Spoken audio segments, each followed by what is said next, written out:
It's 6 o'clock. I'm calling to order the Town of Rutland Select Board meeting. It's Monday, November 27th, 2023. 6 o'clock, we are meeting in the lower level of the Rutland Public Library on Main Street. We are on Zoom. We are being televised live for local access television as well as recorded for re-airing on local access television, YouTube, and other social media outlets. There are 4 of us, 4 members present tonight. I think Paul is not going to make it. I think he's been stuck in O'Hare. So, yeah. So if we can start with the pledge, please.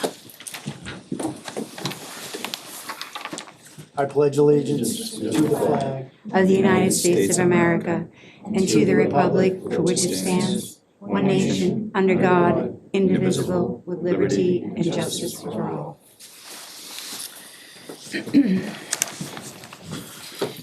We can, I think we will, if it's okay, we'll go through treasury warrant and minutes, and then we'll skip to planning board, if that's okay.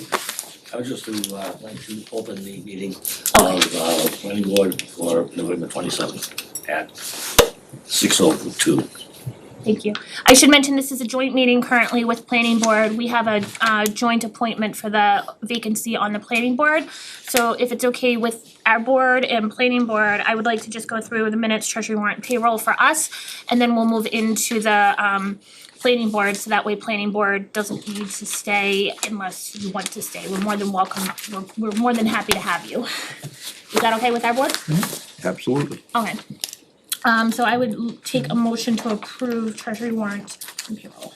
Make a motion to approve treasury warrant 24-11 and payroll 24-PW11. The motion, is there a second? I'll second. Austin, anything out of the ordinary? Sweet. Thank you. Any questions, comments, concerns? Hearing none, I'll take a roll call. Harry? Second, aye. Ledger, aye. Galvin, I excluding safe place. Whitman, aye. Thank you.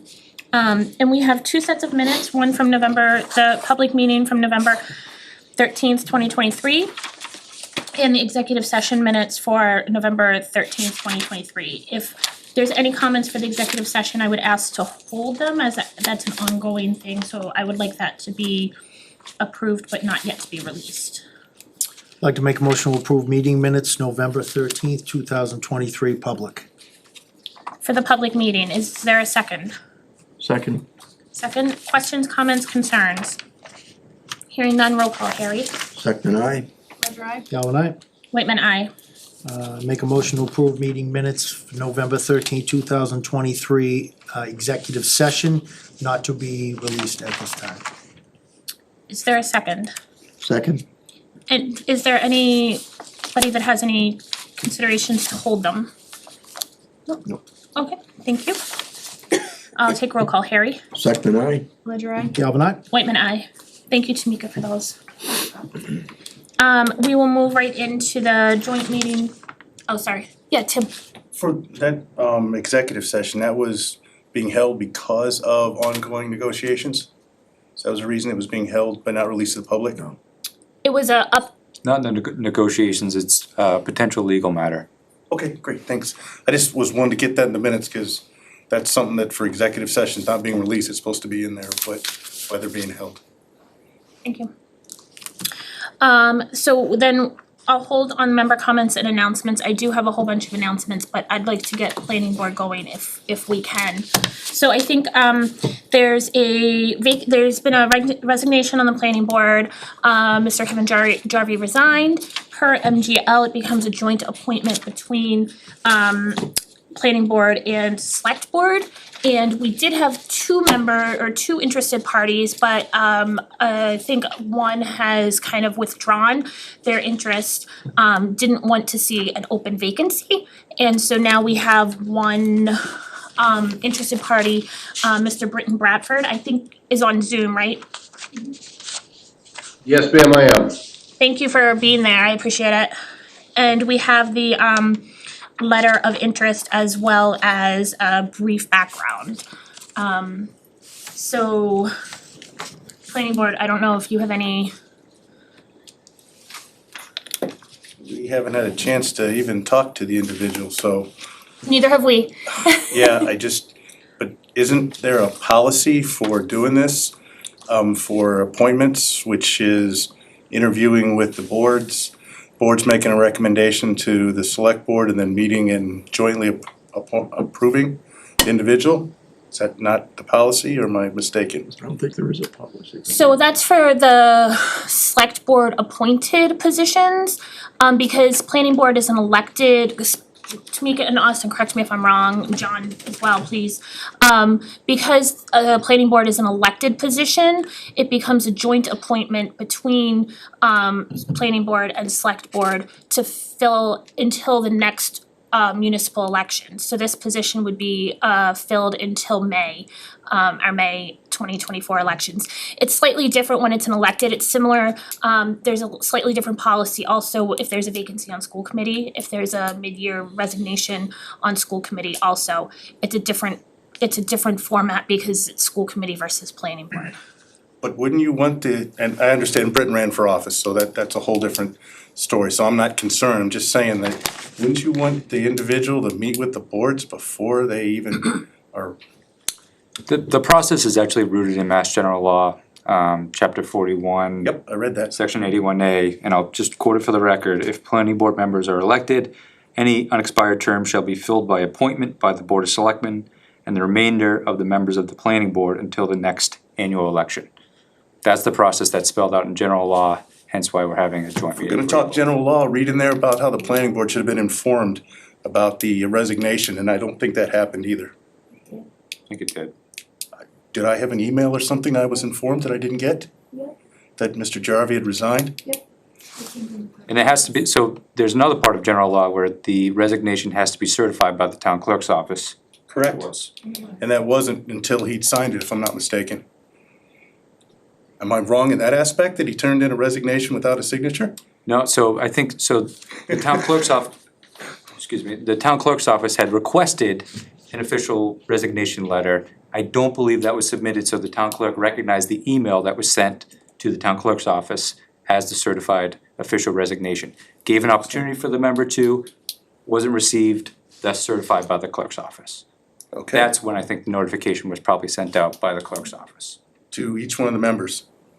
I don't remember who it was sent to, but I do believe it was sent to the planning board, or at least to the chair. It's not how Mass General Law reads. Okay, good enough, move on. Point of clarification? Yeah. Mr. Norwell did bring up an issue for me then, is that if it's a appointment by both the select board and the planning board, is it a majority vote of both, or is it a separate vote by each? The law doesn't dictate that. I also don't see anything about adequate or proper notification to the planning board members. I think it just has to be certified by the town clerk's office. Oh. If that notification is sent to the chair or all members, or in this case, try to be proactive. Let's move on, don't worry about it. I'd like to finish my sentence. Advertise to the public for opportunity for people who are interested in the position, which is what we did. So there was notification whether it was sent certified to all members, to the chair, but also to the general public, informing them of the vacancy. It was advertised when? Before the A resignation? month ago? After the resignation, we wouldn't have known about the resignation to advertise it if it wasn't received. And the board had any input on that? Yeah, that's what I thought. The board has input on the appointment, which is what we're doing tonight. The board has no input on advertising or anything for a member of the planning board. Is that what you're saying? I didn't say that. Okay, well, that's what I'm asking then. Candidly, this process is very rare. So if we'd like to spell out in the form of a bylaw or potentially a charter to spell out how vacancies occur and what the process should look like, this is what Mass General Law told us. So whether it is interviewing with the planning board before tonight's meeting or having the interview tonight, this is the process that and I believe it was agreed to by both chairs of both the select and planning board. So this was a process that was agreed upon, and we're following what we see in Mass General Law. I'm not arguing, I'm just saying there's a little bit of communication lacking here is how I feel about it. Okay. I'm not saying anything's done inappropriately, I'm just saying there's been a very lack of communication, that's what I'm getting at. Okay. That's it. Disagree. Okay. I still have a question on the floor. Sure. I think the answer was Mass General Law doesn't speak to that. It doesn't, no matter how we vote, is it like if we approve, they don't approve, or does the majority approve? It just says filled by appointment by the Board of Selectmen and the remaining members of the planning board until the Okay. next election. I can tell you, in previous experiences with other similar appointments, it was exactly kind of how you mentioned. It was a joint body, if you will. So for example, it was a representative to a regional school committee. And it was the Board of Selectmen, the school committee, and the town moderator. Placed nominations on the floor, closed nominations, and voted on the nominees. And it was a majority of. The total.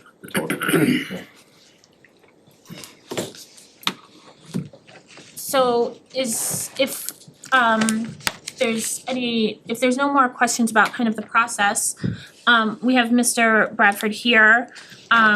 Again, we have the synopsis of his experience, his letter of interest and experience. I know also he ran for the planning board this past May and had participated in the candidates night that night. So I don't know if anybody had gone back and watched that either during the election season or since then.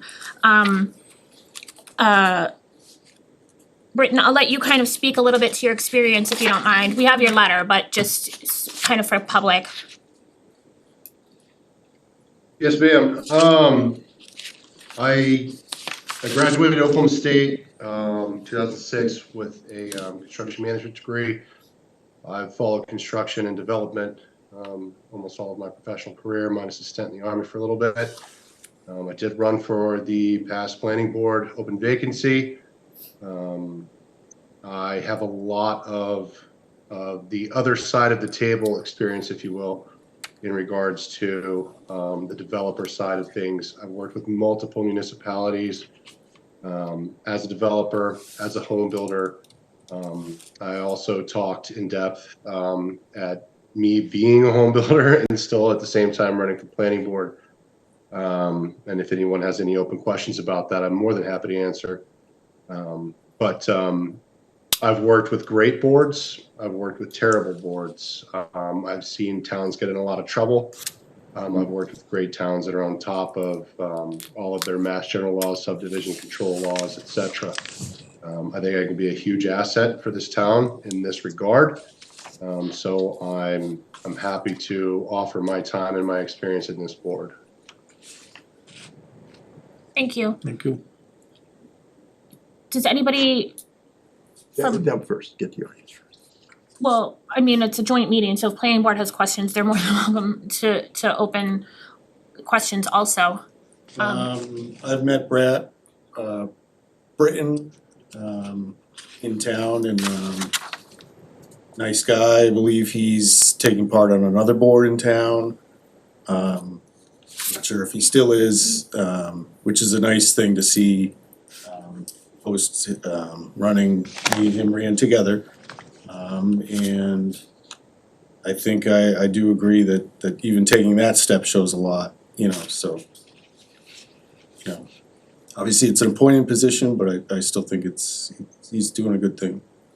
There's probably more going on there, he knows a lot about different types of construction stuff, so maybe he can be a good asset when we sit down with people that wanna develop in town and stuff like that, so. Thank you. Point of disclosure, you were right, Britton does sit on the CIPC committee. Yeah. He came on this year. Cool. Yep. I talked to Brit many times, I think he's a very qualified individual. I think he'll add a depth to our board on the construction side, which will be a good asset for John, for any help that comes for our planner, so I definitely support him on the planning board. I think he would be a very, very good choice. I have only one question. Britton, do you intend to run for the position next May? That would be my intention at this point, yes, without spending any time on the board and setting at the meetings, but yes, that would be my intention. Jen, Tom, Harry, do you have any questions? I'm kind of similar, just attending the candidates night and everything and hearing Britton's background, and I agree with all the comments that have been said. I think he would be a good asset to have on the board. It's always good to see the next generation coming in. Absolutely. So I also would be in support. Britton, I have one question. Yes, ma'am. We have, I think in your professional life, you've probably worked a lot with town planners and professional staff in town. And I was wondering how you kind of see that relationship as an elected board working with a town planner as well as additional staff, whether it's a building inspector, the chiefs, the building department in general, town administrator, assessor, treasurer, collector, kind of everybody else, as how you view those relationships. So, in my experience in regards to a town that is cohesive in regards to communication with the planning board, it's extremely important. I would hope and I assure on this fact that I'm able to have candid conversations with them in regards to items that may be up, that may be applied for, so that we can get their feedback. There's no municipality that I've worked with that it goes well when none of those entities talk to each other. I've seen it go very south many times, and that's not what we want to do here in the town of Rutland. If we can get all of these entities and all of these individual government faculties to have these conversations, even if it's just a quick phone call to say, hey, what's your interpretation of X, or where are we at with budgetary requirements, things like that. It's all part of the decision. And I know that the planning board here has done a very good job in regards to kind of zooming out and understanding those relationships and hopefully asking those questions. It can be a little bit tedious, but that's the only way, in my humble opinion, that as an elected member of the planning board, you can be totally informed when you make the final decision in regards to voting on anything that's proposed in front of you. Thank you. Comment? I believe if we do elect Britton to the board, you will find him to be a very thoughtful person when it comes to issues. I have found it that way on the CIPC. Thank you.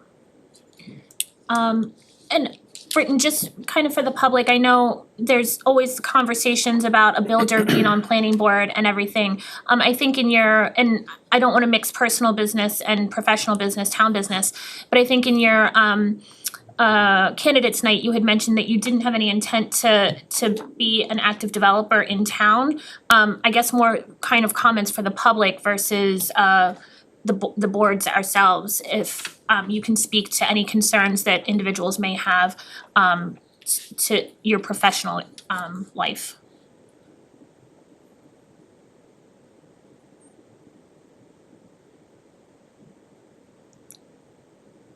Well, lost audio.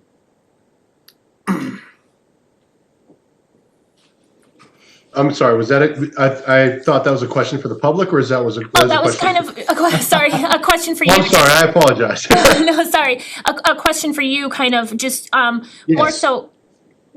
The public often has concerns when they see a builder / developer being on boards and commissions in town. So if you could kind of speak to that. Understood, as would I. I've been very clear about this. I have zero intent to just build homes or develop in Rutland. I think what I bring to the board is the alternate view from the developer side when these applicants are proposing these subdivisions. I am not going to be building, and other than the home that I have now, I'm not building in Rutland, nor will I be developing in Rutland.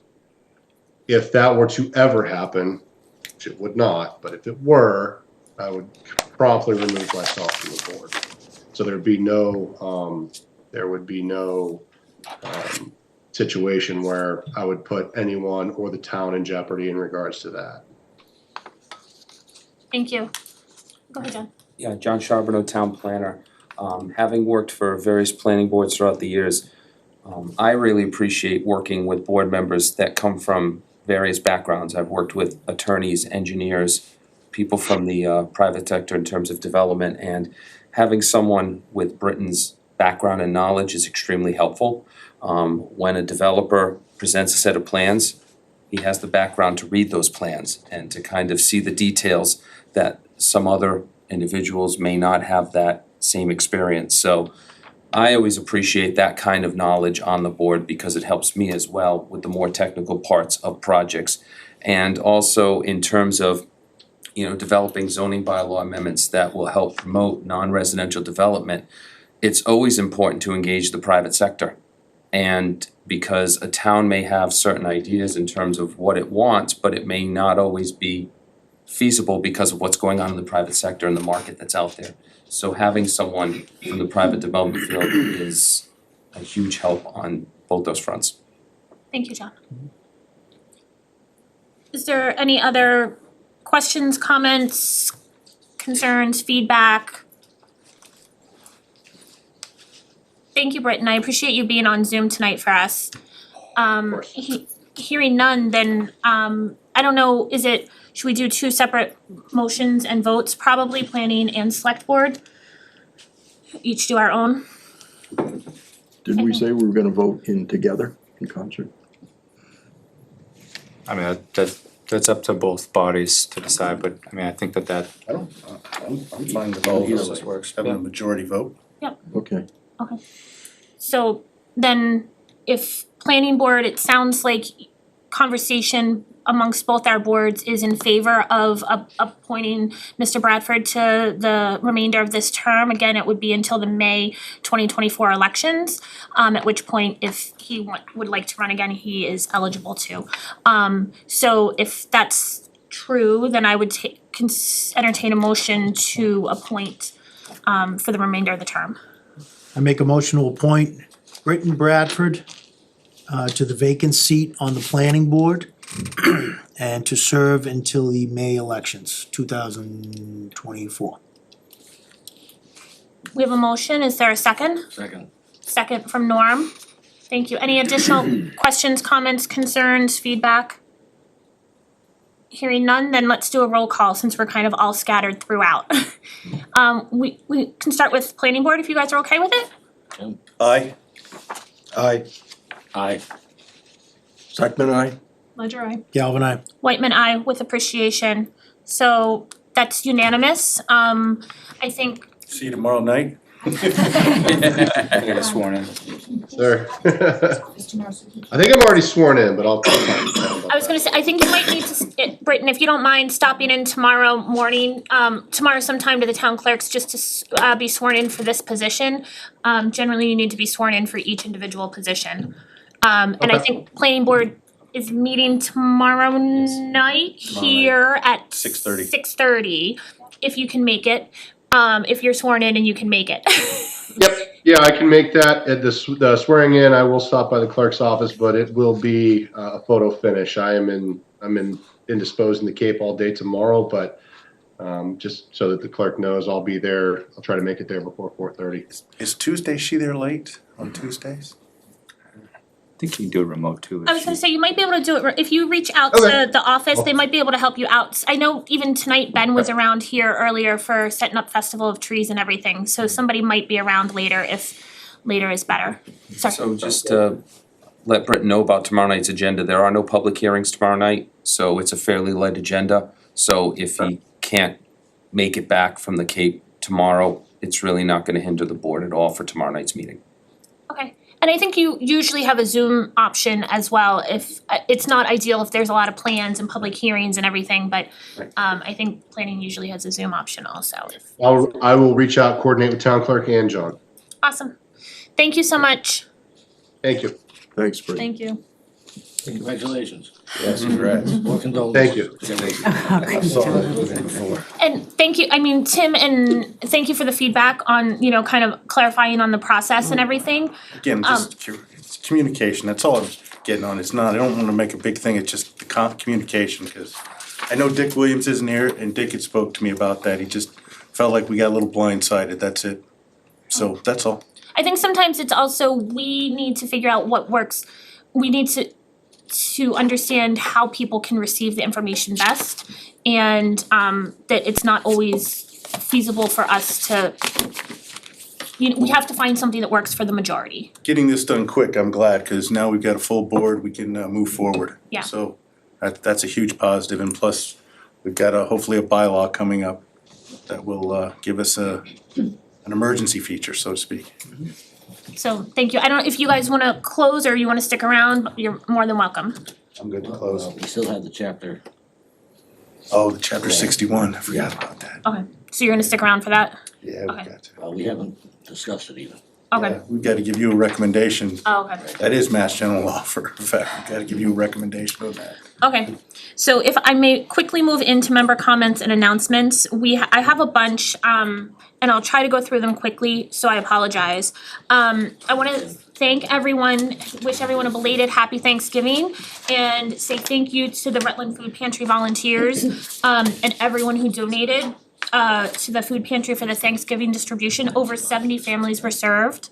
The next distribution is for the Christmas season is December 16th, Saturday, December 16th from 9 to 11 a.m. I'll touch back on that in a minute. Festival of Trees is this weekend. It's a big event. Friday night, there is a holiday concert by the Merrimack Valley Ringers, followed by a Brownie Sunday social at the Congregational Church. Begins at 7:30 p.m. It's a $5 suggested donation. It should be a really cool holiday concert to bring in the holiday season. The Festival of Trees begins officially on Saturday at 4 p.m., 4 to 8 p.m. here in the library. There will be Santa Claus. You can stroll through. I think there's almost 50 entries for trees, wreaths, and gingerbread houses or constructions.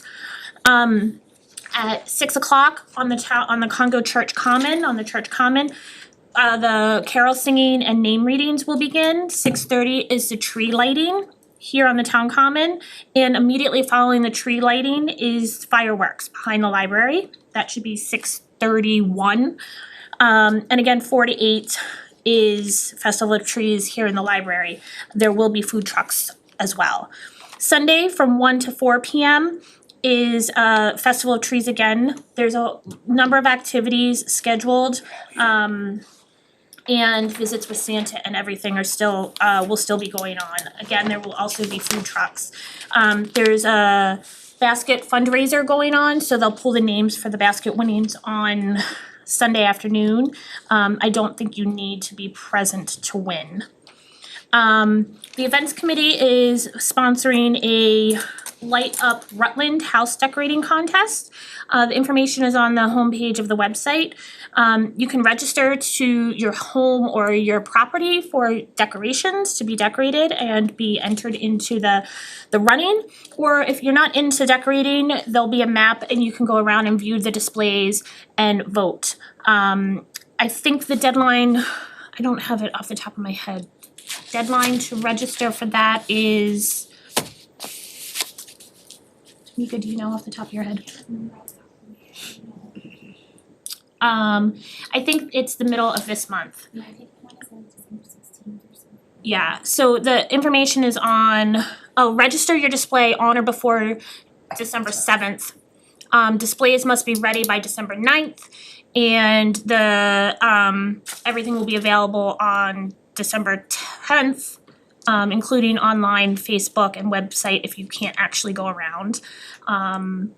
And they will have voting until December 20th. So the information is on the town website. Also, the Public Safety Building is collecting Toys for Tots through December 14th. Bring a new unwrapped toy and drop it off in the lobby. They're also doing a holiday food collection for the Rutland Food Pantry distribution, the December 16th distribution. So bring holiday food donations in before the 16th. And they are collecting cold weather gear to distribute to people on December 23rd, right before the Christmas holiday.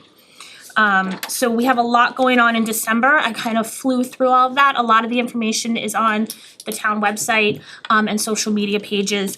I don't know that the Festival of Trees information is on the town website. Maybe we can try to get it up if it's not. It is on there, I think it may have just gotten pushed Okay. down, so we can pop it back up. Okay. So, Rutland does Christmas, and the holiday season big, just like we do, the 4th of July. So, looking forward to seeing a lot of people out and about this weekend and throughout the coming month.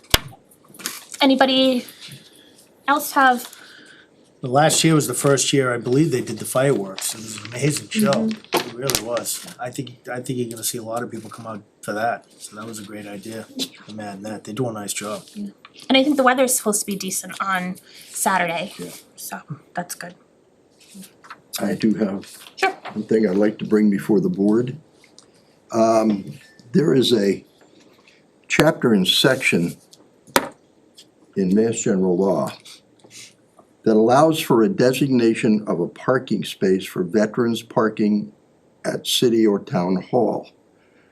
And because the municipality may designate a parking space, I would like to make a motion to the board that we make a motion to approve a veterans parking space at the town hall. So generally, I think, I generally prefer to have motions kind of as an agenda item. I don't know how the rest of the board feels about it for conversation, and then an actual vote as an agenda item. But if the board wants to have conversation, we can. Karen Norwell, Palmagussit Road. I believe Karen Greenwood brought this up, and I thought you guys approved it back when we accepted the Purple Heart designation for the town. I will have to go back. I know that there was conversation for sure around the time that we accepted the Purple I know Heart she Town. brought it up. I thought it was approved at the same time, but I could be wrong. I'm not 100% sure. I thought what had happened was that I don't know that it was ever a formal motion request, whatever. It was just for conversation. I'm not 100% sure. But I think some of the conversation was that did we have adequate handicap spots, let alone a location to designate a Purple Heart location. And so that I think I was. just checked with Karen. Yeah. Because I'm 98% positive you approved it. Whether it's happened or not, I can't tell you, but I can tell you that I remember having the discussion when Karen was here. Well, I guess from what I can see, and I can ask Austin, we've never had a veterans parking space I don't think. designated. We've done so much for veterans. We've got this, we've got that. And, to have a simple parking space for them at the town hall. I'm sure we can find room somewhere, considering even the handicap. I know the handicap require a certain number for the spaces, but the veterans doesn't.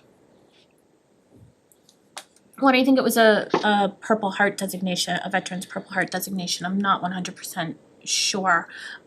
If we can go back and, I remember the conversation, but I don't ever remember a formal vote or a formal request, just that it would be an option, I think. I don't remember the specifics. I think it's a great idea. I just don't, how many spots do we have up there? I mean, it's such a nightmare up there now with parking. Especially a Purple Heart spot, that would scare people away. Nobody's gonna, Well, not a Purple Heart spot, but if that's what was already approved. Purple Heart. That's what, because we're a Space? Purple Heart town, yeah, it Yeah. was a Purple Heart, and I thought that for designated parking, I don't know off the top of my head, I thought for designated parking, it had to be Purple Heart, per MGL, it was the Purple Heart. I think the town could vote. I think we had to do something Would you- with yeah. signage too, you had to have very specific signage, and I don't remember if it was a funding issue, because I know they had gotten signs to put like on the town lines, but there was, Karen's right, we definitely talked about the parking spots, but I'd have to read the minutes to see Yeah. where we went. Did anybody remember around when that was? Like if they remember? I wasn't on the board then, right? I don't Before think me, so so, it's gotta be yeah. a couple of years. I can see if I have anything about it. Well, we don't have to do that tonight. Look into it here. I just made a motion, so if nobody seconds it, the motion will be tabled. And I'll bring it up again at the next meeting. I was gonna say, I'm happy to add it to a future agenda Okay, I'm Yeah. just, for I mean, information. Purple Heart is nice, but there's very few people that have Well, that's Purple what I'm Hearts. saying, yeah, A Veterans is more appropriate than a Purple Heart, but I think it's a great gesture, I don't know, I feel like that we have so short spots now, I don't know. If we could find a spot somewhere. During business hours or something. we could- Right, it's just, especially in the summertime when the pool's open and then weekends they have church open, it's just. yeah, I it's great. understand what you're saying. I Yeah. just hate to see the veterans be dished aside No, yeah, because No, it's we an don't incredible have- gesture, because of yeah. summer parking. Right. You know, I just hate to see that. Okay, I'll move it. Tim, I just wanted to mention, to make sure your meeting could go forward, and the planning board, since we've got a joint meeting, I was gonna make a motion that the planning board, for the planning board has no interest in, I gotta read it more, I don't remember off the top of my head. Exercising the right of first refusal. Exercising the right of first refusal on Ridge Road Lot 3S. And if we vote that, then we've done our due diligence for the select board, so you guys can move forward and do what you need to do tonight. So that's what I was just, wanted to make a motion for that, so we can move forward. I second Tim's motion on lot 3S on Ridge Road. Any discussion? No. Hearing none, all in favor? Aye. Aye. Tamika, could you get them a letter real quick? and that was no interest, correct? No interest, yes, Thank correct. you. Okay. That way, everything is I's dotted, Something to add to the bylaws. yeah, Yeah. I's dotted, T's crossed, so there'll be no questions by me. Thank you. Do you guys wanna make a motion to close then? I'll make a motion to close. Second. Discussion, in favor? Aye. Aye. We're Thank adjourned. you. Alright, thanks guys. Thank you guys, I appreciate it. Okay. Okay, so Harry, are you okay if we add it to the next agenda and look for the previous conversation and figure out a potential spot and everything? Yeah, I've been trying to get this on the docket and mentioning it to people, so I figured my option was I gotta bring it up here for a motion. So, not understanding, and I understand the Purple Heart, but that's not a veterans, that's a Purple Heart. So I'm talking about a veterans here. Okay. Okay. So then moving in to our public hearings, we have 3 scheduled for tonight. We have Amy, the town assessor, here for our fiscal year 2024 real estate tax classification hearing. This is something we need to do every year for the, needs to be done by the end of the calendar year. So Amy, I appreciate you being here and staying around, so have at it, please. Thank you for having me. Amy Ivanowski, Principal Assessor. Classification hearing is to decide if we are going to split the tax rate between commercial, industrial, personal property, and residential. In the packets, I think you all have some terminology as far as what a levy is. A levy is an amount of property taxes to be raised. The levy amount is determined by the budget. The total amount of the approved budget less revenues from other sources such as motor vehicle excise, municipal fees, and state aid. The amount to be raised from property taxation for fiscal year 2024 is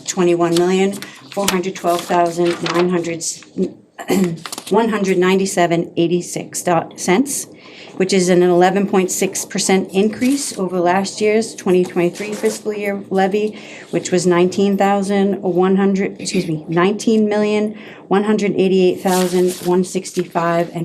$19,188,165.41. This year's levy ceiling, which a levy ceiling is the 2% of the full town value, based on Rutland's aggregate valuation of $1,443,672,233.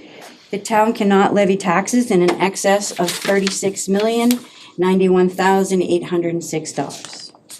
New growth revenue, which is the amount of new taxable, the new improvements in taxable revenues on properties, such as new constructions, addition, renovations, subdivisions, and personal properties. The assessor has tabulated new growth revenue in a total of $129. The levy limit is calculated by adding 2.5% of last year's previous levy limit, which the amount would be $449,092, plus the new growth, which we said was $313,129 for the fiscal year's levy limit. The levy limit exceeding the levy limit requires a Proposition 2.5 override. For fiscal year 2024, there was an override of Proposition 2.5 totaling $2 million. For fiscal years 2024, the levy limit is $20,725,887. The maximum allowable levy is calculated by using the levy limit, the debt exclusion amounts, and capital expenditure exclusions. Fiscal year 2024, the maximum allowable levy is $21,854,292. Then there's the excess levy. The excess levy capacity is the difference between the actual levy and the maximum allowable, and that difference is $442,094.32. The chart below was a breakdown of how all of those numbers come together. And then on the valuations by class, this is really where you're looking at your numbers for if you want to shift the taxes between the rates. Our residential valuation is $1,370,986,737, which makes up 94.9675% of the total. Our commercial, industrial, and personal property is $72,685,496, representing only 5% of the total. As you can see below, this is what we call the LA4, it breaks down of all the classes, the total parcels in each class and each value. The tax impacts, the actual property tax impacts will vary from property to property. Note that 2024 rate is an estimate only and may change upon the Department of Revenue review. Valuations for all property classes, including single-family homes, multiple-family dwellings, and commercial properties, will generally increase for 2024, reflecting the adoption of Proposition 2.5 override. A number of properties will realize corrective adjustments or value increases relating to additions, inspections, and renovations. So the next table is what everybody's all looking for, is the actual changes of the bills.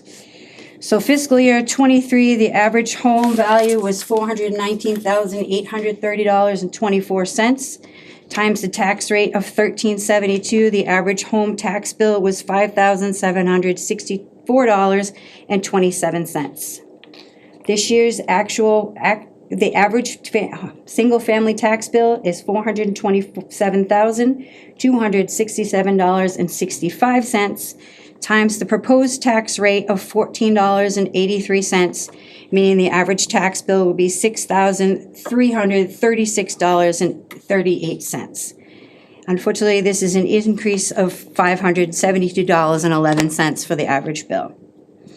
In shifting the tax rate burden, I have broken it down into the chart that you see below. I shifted it into increments of 0.05, and I highlighted a few of those. And if you see the tax rates on the green column are what it would be for the residential, starting at the $14.83, and then the tax rate for the commercial, which is also $14.83. It shows you what the single family tax bill would be, the $6,336.38. The average commercial tax bill is going to be $8,174. And if we keep shifting all the way to 1.5, It doesn't make much sense to do so because the average commercial bill increases by $4,000.89, and the average single-family class only drops by $166.64. So the Board of Assessors recommends that the Select Board adopt a single tax rate to be applied to all classes in the property, all property in the town of Rutland.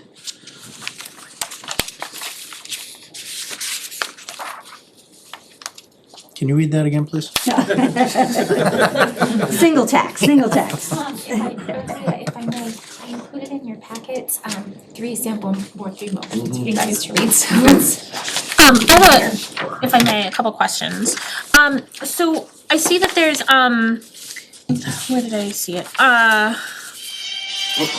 Under the valuations by a class before tax shift, personal property is making up about 2.8% of our, total percent. It's still small, but it's larger than, commercial, which is about 2%.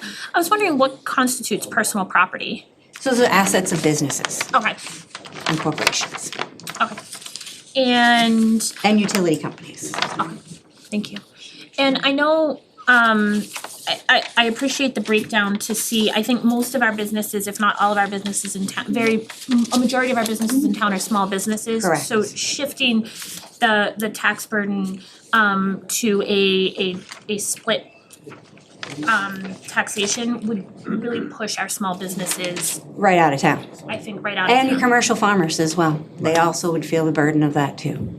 It would affect them as well. Yes, absolutely. And usually you have to have at least 30% to do the shift. And with the number so low for your commercial industrial, it just doesn't make any sense to do so. Yeah. Especially when the burden would be felt so heavily still on the residential properties. 94%, that's crazy. Yeah, I know. Almost 95. And that's up, crazy. that's down a smidge from last year. And last year was exactly 94. This is kind of an off the topic, but do you have any idea if that's one of the highest in the state as far as that percentage breakdown? Like 94% residential? It's not, I mean, small towns like Paxton and stuff like that are very similar. Similar to, yeah. Yeah, I think it's a very kind of bedroom community, residential community. Exactly. Yeah, pretty, yeah. Split. I know we have periodically conversations as far as looking at different tax rates or tax options for people or entities that don't pay for a certain particular use, say live on a private road or in a condo that pay condo fees and then to care for private roads.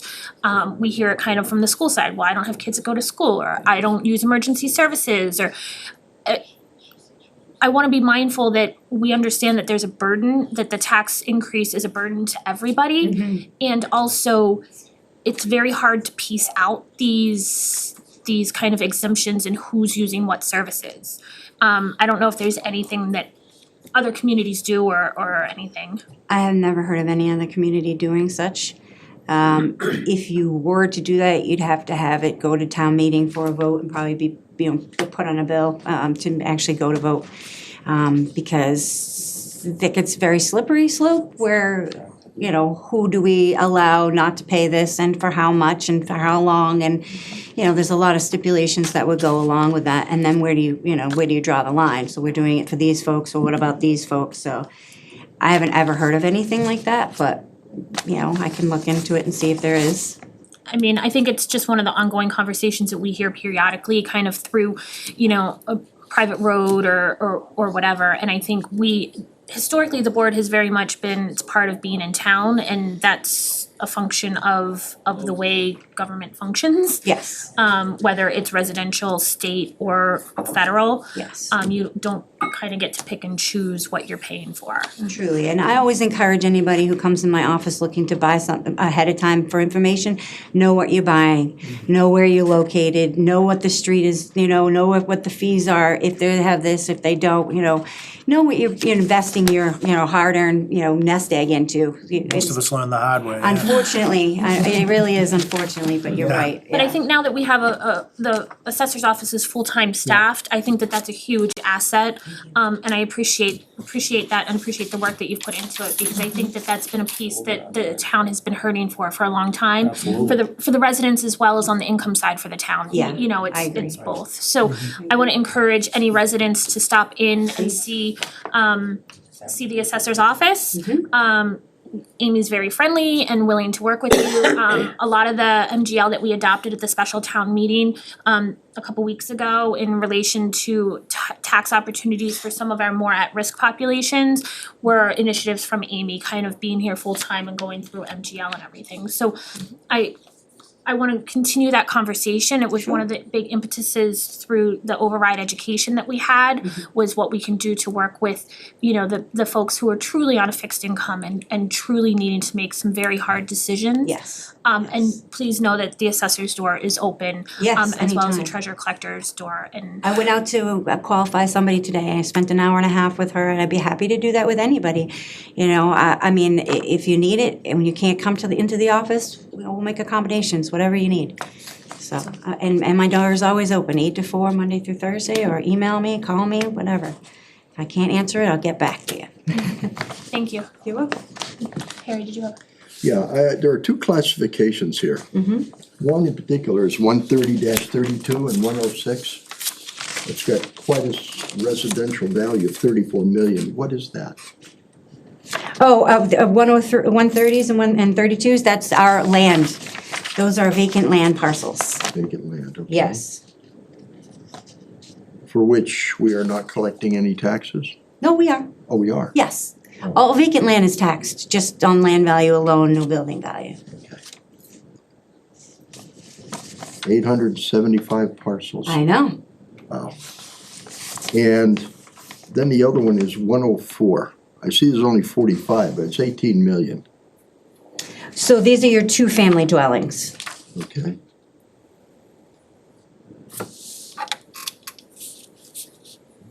And if I may presume one more on you. 012-043. There's the bottom. 9 million, So these are mixed-use properties, mixed use, okay. you know, commercial and residential together. Now, was that number included in the commercial, or is that included in residential? Yes, so if you see the breakdown right here, it says commercial class, so that number is included in the commercial. Okay. All right.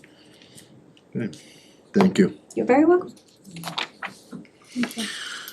Okay. I just had one semi-related, I know you've been going through and updating all the assessments throughout town. I think it's been a while since everything has been, how far are you in that process of reviewing and updating? So actually, we got 1,500 parcels done this year. I personally did 400 myself, and our cyclical inspector did the rest. You know, some of it was stuff that we could do in office, like land reviews, doing the GIS or drive-bys, that kind of stuff. But yeah, he actually visited over 1,200 parcels this year, just alone, and collecting all that cyclical information. We haven't entered any of it yet. That'll be in January, but that program is off to a good start because they wanted us, because we hadn't done it in at least 10 years, and they wanted us to get at least 30%. So we hit 33, so I think we were good this year, so we're gonna keep Everyone going had from a there. smile, I'm sure. Oh, well, most people were very accommodating, and we're just facts. I just want the facts. That's all I care about. Either way, up or down, doesn't matter. Just give me the facts. So I just want to be fair and equitable to everyone, you know? That was my follow-up question for that 33% that you've done. Is that gonna be what the tax value is for those updates? Those will go in or not? So you won't see any of those updates till preliminary bills come out in the summertime. Okay, great, thank you. Tough question, Amy, if I may, through the chair. Fiscal '24 proposed tax rate, Yes, sir. 1483. Yes, sir. That's an 8% rise in the tax rate. Where did you arrive that number from? I didn't, DOR did. Yes, we put all of the information in, and DOR has all of their systems and formulas, and they give us what they suggest for the tax rate.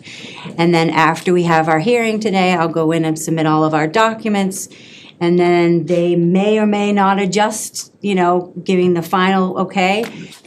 Most of the time, if they do, it's like a penny. But that's probably looking like what we're gonna have for this year. Okay, so the burden of doing the tax rate falls to the state. For the most part, as long as myself, the accountant, and the collector, and the town clerk put in all of our information incorrectly. That's what I'm saying, all the Yes. correct information, so it's not something the board arbitrarily comes up with No. and says, we're gonna set that, it's the state. Not at all. Okay, And Thank Chair, it's also very much tied to a lot of the work that's done, both on the board side, but also the staff side. So related to, she mentioned valuations, our budget increase, so it's called the gateway. You log in and you type in some numbers and it automatically calculates for you. So, which, Okay. believe it or not, I think the process has improved tremendously over Oh, the yeah. years. There was a question about kind of like splitting things. Don't ask why. I found a 1945 tax recap, and quite literally, it would split out like town tax rate, school tax rate. It was incredible. Wow. Obviously, they've modernized things and changed things, but now it's a few, well, more than a few clicks, but Little one. a lot of work, some data entering, but a few clicks, and then you get this. So, They but streamlined it, very much so. and just, I wanna just make comment to your question, Jen, about the valuations. We've also, I think, started the work, or we will be engaging a firm to assist with our personal property valuations as well, which is something that has been needed for a long time. Yeah, absolutely. Then we'll get a real idea of how many businesses we really do have in town. thank you for your hard work, Amy. Thank you. Really, So this is very revealing. a hearing, so is there any questions or comments from the public? I don't know if anybody's online, I see an iPhone. Anybody here in person have any questions or comments? Does the board have any other questions or comments for Amy? Thank you. Thank you. One quick sorry. question. When we see that the average home value, when you say average, that's an average of all the residential or commercial combined? It's residential, so it's this valuation divided by the number of parcels. Okay. That's how you come up with the average tax bill. And 5 years ago, what would you say the average was? You know, I wasn't here, I Okay. can't say. so 419 is where the average is for. But I all have a of them. last of what they are every year since 1940, I think. I could give you that list if you look. I'm just curious as to the average. I know 'Cause- last year, before this, it was 1570. So we because- went down and then we went up. So what happens is values go up, tax rate goes down. Values go down, or this year, they stayed flat pretty much, tax rate goes up to meet the budget increase. Plus, we had the override too this year, Exactly, so yep, exactly, yep. Interesting numbers. Thank you. You're welcome. if possible, is Carrie, it, to give you, I just looked it up. 5 years ago, the valuation for real and personal property was 912 million. For personal property, 900, For residential and personal property, so to Now we're compare to the 1.4 1.3, billion, yeah. was that a That's pretty good. pretty That's decent pretty good. increase in valuation? Again, I had questions related to other stuff, but I just needed clarification on Sure. this, so I don't need. Yeah. Good. Thank you. You're welcome. is it possible to get some of this information put up on the website, do you think? Sure, we can put the tax document right up there. Just, I mean, I think it's one of those things that I've learned a lot kind of being on the board and being through the process. And for people that wanna spend time to sit down and see where the numbers are coming from and what it's looking like, I think it's beneficial. I don't, Absolutely, I'd If be you don't happy to mind. put that up there, yeah, Thank I'll put it up on the new website. And I would encourage folks, a lot of this data is also because it's entered into the state system, a lot of it actually is already online, not on our website, but on the state's Division of Local Services website as well. thank you. So then, if there's no other comments or questions, then I would take a motion to close the hearing and then we can go through the motions for the, to set the rates. Right, Tamika, that's what I need to do, right? So a motion to close the hearing, Make a motion to close the hearing? is there a second? Second. Motion and second, roll call, Harry. Second, aye. Ledger, aye. Galvin? Whitman, aye. So I think we have, there's 4 votes that I think we're taking, the residential factor, an open space discount, which is not recommended. A residential exemption, which is not recommended, and small commercial exemption, which is also not recommended. So we have. Let's go one at a time. Sorry. Amy provided in your document the one for the residential factor, so that one's more detailed than the one that I had given you. Oh, okay. Yours, and then for the other three, those are generally, you can just do the ones on the paper, Okay. if you're comfortable with that. So, this is the one that you'll need to read for the.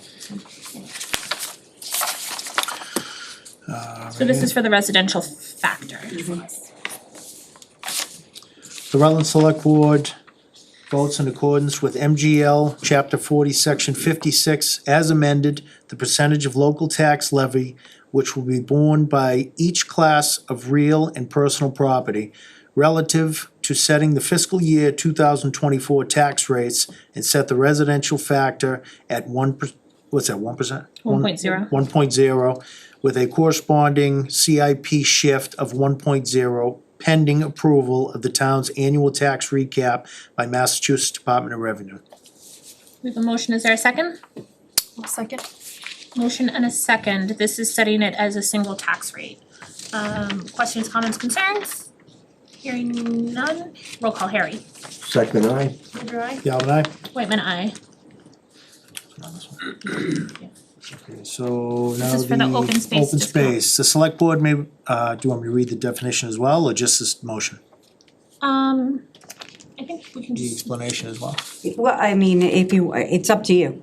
I mean, Open space discount. The select board may reduce the amount of tax levy paid by the open space class to allow a discount of up to 25%. Rutland has no parcels classified as open space.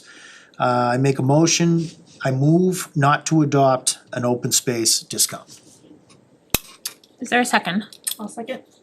Motion and a second to not adopt, because there are none. Questions, comments, concerns? Roll call, Harry. Second I. Ledger, aye. Galvin aye? Whitman, aye. Residential exemption reduces taxable value of a taxpayer's principal residence up to 35% of the average assessed value of all residential parcels. Exemption is covered by increasing the tax levy on the balance of the residential parcels. Rutland has never adopted a residential exemption. I move to not adopt a residential exemption. We have a motion, is there a second? Second. Motion and a second. Questions, comments, concerns? So this is essentially saying that if we were to adopt it, then the remainder of the taxpayers would have to make up that difference. that's correct. Do we know of any place in Massachusetts that does that? Cape Towns. Cape does? It's meant to, you know, kind of shift the burden to like those Wealthy. mega mansions on Nantucket or Yeah. on Cape Towns. So the seasonal homes, in this case, I don't think it would be fair to shift it to Cool Sandy Beach. No. Yeah, no, we have like 30-second homes in town, that would not be fair. Yeah, okay, thank you. So we have a motion and a second to not adopt. Hearing no additional conversation, roll call, Harry. Second I. Ledger, aye. Galvin aye? Whitman, aye. Small commercial exemption reduces the taxable value of eligible businesses by up to 10%. Eligible businesses are determined by the Department of Employment and Training. Valuation must be less than 1 million and no more than 10 employees on average. Commercial and industrial classes are given a separate tax rate from personal property. Residential and open space discounts not affected. Exemption is covered by increasing the tax levy on the balance of commercial and industrial parcels. Rutland has never adopted a small commercial exemption. I move to not adopt a small commercial exemption. So we have a motion, is there a second? I'll second. Motion and a second. This is to not adopt, essentially, again, if it were to adopt, then the difference would be laid upon the additional businesses that weren't affected. Questions, comments, concerns? Hearing none, Harry, roll call. Second I. Ledger, aye. Galvin aye? Whitman, aye. Thank you, Amy, for Very well. everything and answering all of our questions Very well, thank you. and all the work that your office has been doing. I know it's been a lot. You've been on not even a full year, right? No, March will be a year. Wow. Yeah. every month has been full of all kinds of new adventures of fixing things and correcting stuff. And so I'm looking forward to kind of finishing out the year. Yes.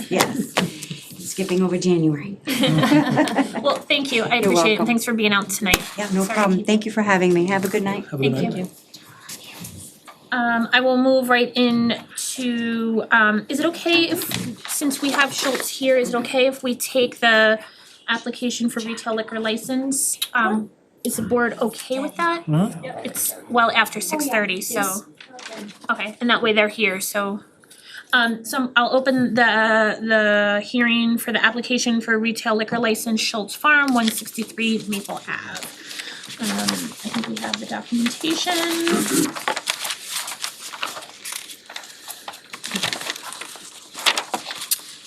We did receive some communications today. I think we have one in our packet from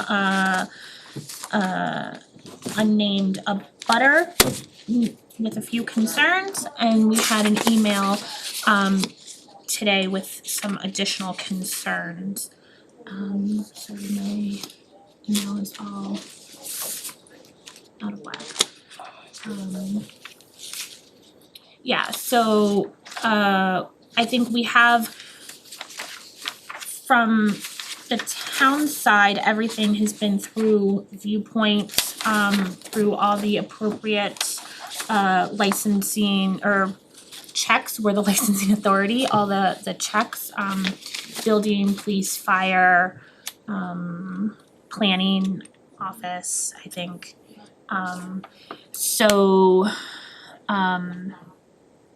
The concerns, some of the concerns are the agritourism piece and how the liquor license fits into agritourism. That previous businesses had to provide different information, which I think was a conversation at the time, even why it was being asked for a particular business when it wasn't kind of all businesses. I think the process had been attempted to be streamlined going through Viewpoint, but the conversation is for the board. I think there was a question raised about APR land, and I think the town is not listed as a co-holder, thank you for the word, co-holder for this parcel. I don't know off the top of my head who is the co-holder. Did you? There is, and what, on this APR? Yeah. I don't think there is. There should. I can't hear you at all. Sorry. Hey, look up there. Yeah, come on, you're more than welcome.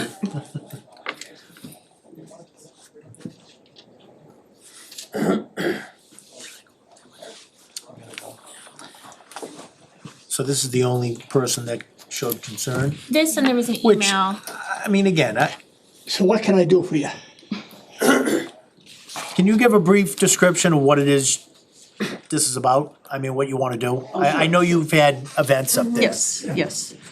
What do you wanna gain by? So we are applying for a full-time liquor license.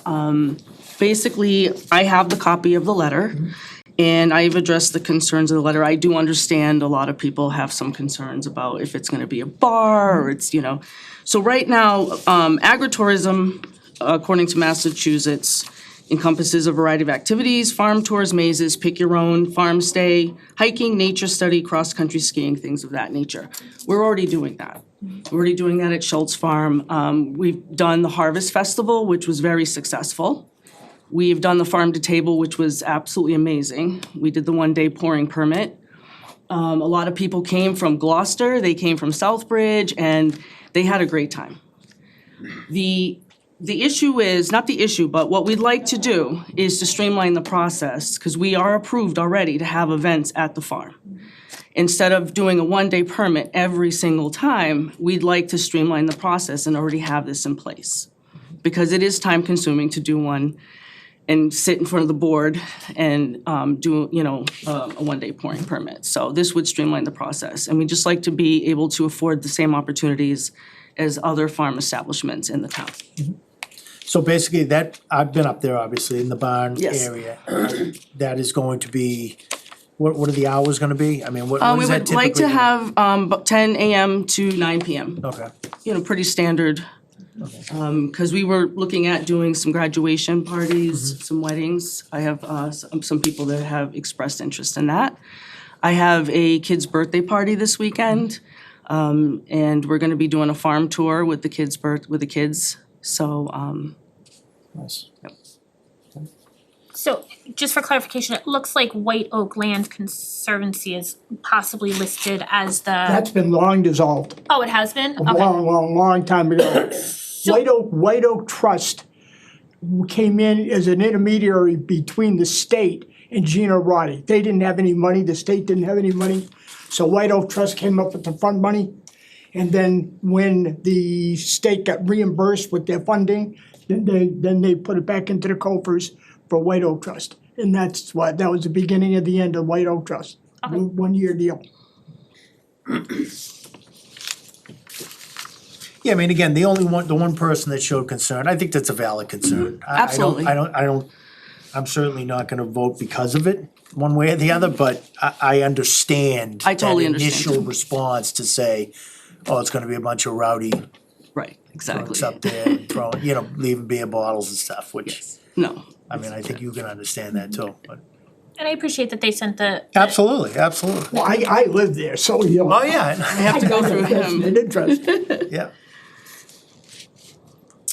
as as long as everything checks out legally, right? I mean, everything's good legally, ABCC, everything, I mean, So this is the first step before we even submit the documentation to ABCC, And and then then they go through their process to determine if the license is approved. And I think we want to encourage business in this town. And I think it makes sense to streamline it.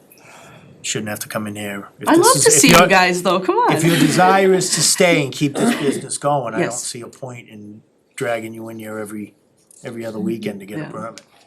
Do we know how many other farms in town have liquor licenses? How many there are? Milk Room, I know is one, right? Lilac. I'm talking a full license, not just beer. Edge. I think Lilac Hedge is only fully licensed. They're for all alcoholic Right. beverages though. Right. They're Right. the only one in town is them. The farm what? Right, I mean, For right. farm, yeah, Okay. They sell liquor, really? Oh, I didn't know that, okay. mixed drinks. Oh, that's right, yeah, they do sell mixed drinks, that's right. We're mostly a beer town though. Yeah. Okay. Is the restaurant where you're gonna do the event? I see it here, description of premises that you're down here, Dick, is that where you're gonna? Well, there's two different locations. You got the, well, actually, you got the store and you got the restaurant. You're familiar with that? Yeah, I am. I've been there many times. Then up on the upper, up beyond that, the store and the restaurant, I've already talked to the building inspector now, when we're going through a process of certifying that building to be safe. So we don't have to put sprinkler systems in or anything else, simply because in case we have a bad day, people can get in out of the weather and they get under cover. That's the extent of it. Okay. Yep. Okay. And that's all work with the building inspector, that's currently work undergoing with the building inspector. We are currently going through that with the building inspector as we speak. Yep. You'd be how hard it is to get an engineer. It is ridiculous. Yep, in today's.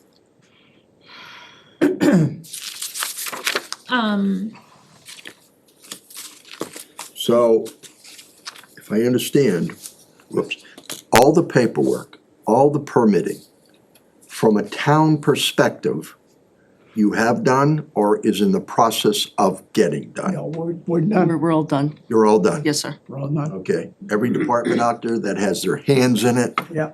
you've already gotten taken Yes. care of there. Okay. So now it's up to the building inspector for the barn and the state for your license. That's it, right there. Okay. On the building inspector really got nothing to do with the license. No, I know. It's just approving that building if we wanna use it.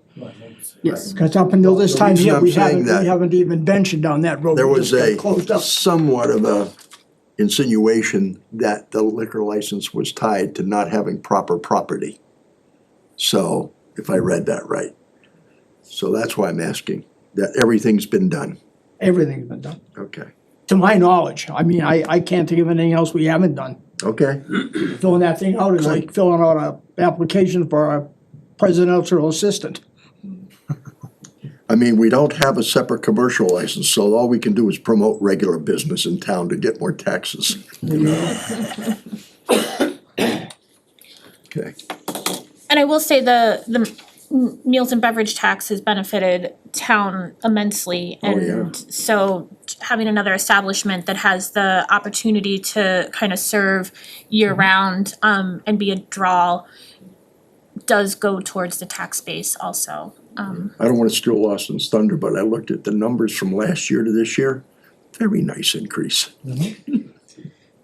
No, we need businesses like this to succeed, you know, and So does the board have additional questions or comments right now? I see public has some. We're in a public hearing, so I will open it up to the public.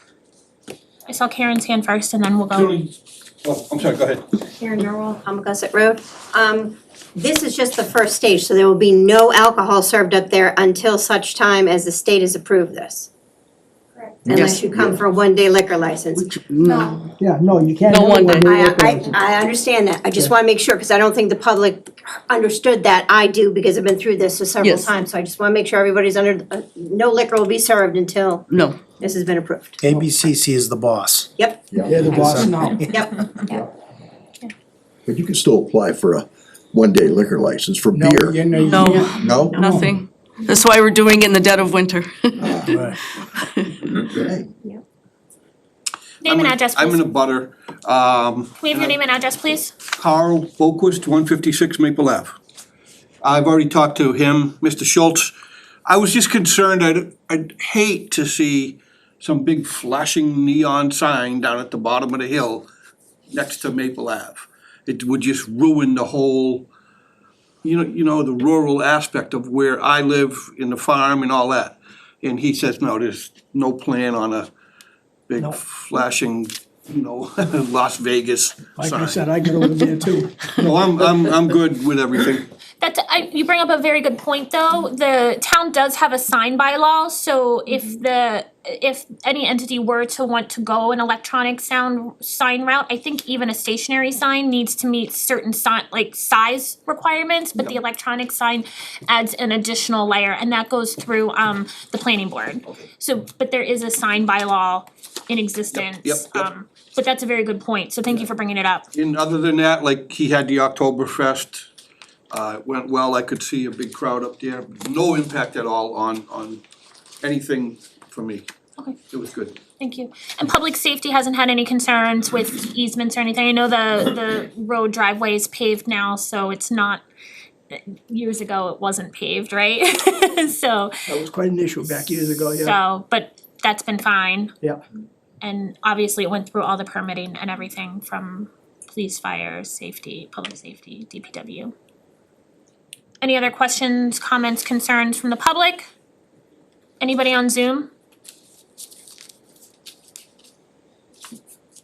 So if there's no additional conversation, I would take a motion to close the hearing. Make a motion to close the hearing? Second. We have a motion and second to close the hearing. Roll call. Harry. Second, aye. Ledger, I. Galvin aye? Whitman, aye. So we have the application before us. Is there a motion? Make a motion to approve the application for retail liquor license at Schultz Farm, 163 Maple Ave, Rutland, Mass.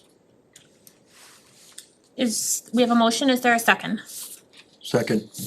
We have a motion and a second. Any additional questions, comments, concerns, conversation? Hearing none, roll call. Harry. Second, aye. Ledger, I. Galvin aye? Whitman, aye. Congratulations, Thank guys. you guys guys. for coming and Thank hanging out. Good luck with ABCC and Thank you so and much. everything. Have a So, good holiday. thanks, you too. Okay. I'll see you around. There you go. Thank you. Moving into our next public hearing, our last public hearing of the night, is a notice of intent to sell chapter land, Ridge Road. We have the documentation for a purchase and sale agreement presented before us for $175,000 for a parcel. I'm looking off the top, I don't remember off the top of my head the size of it. An acre and a half. 1.15. Yeah, I was like, I, 1.51, excuse me. yeah, 1.51 acres. So we have a purchase and sales in front of us for that. This is because it's chapter land, the town has first right of refusal. We have reached out to the various boards and commissions. We have a note from RDIC that they are not interested in this lot. We have a notice from the Conservation Commission that they are not interested in this lot.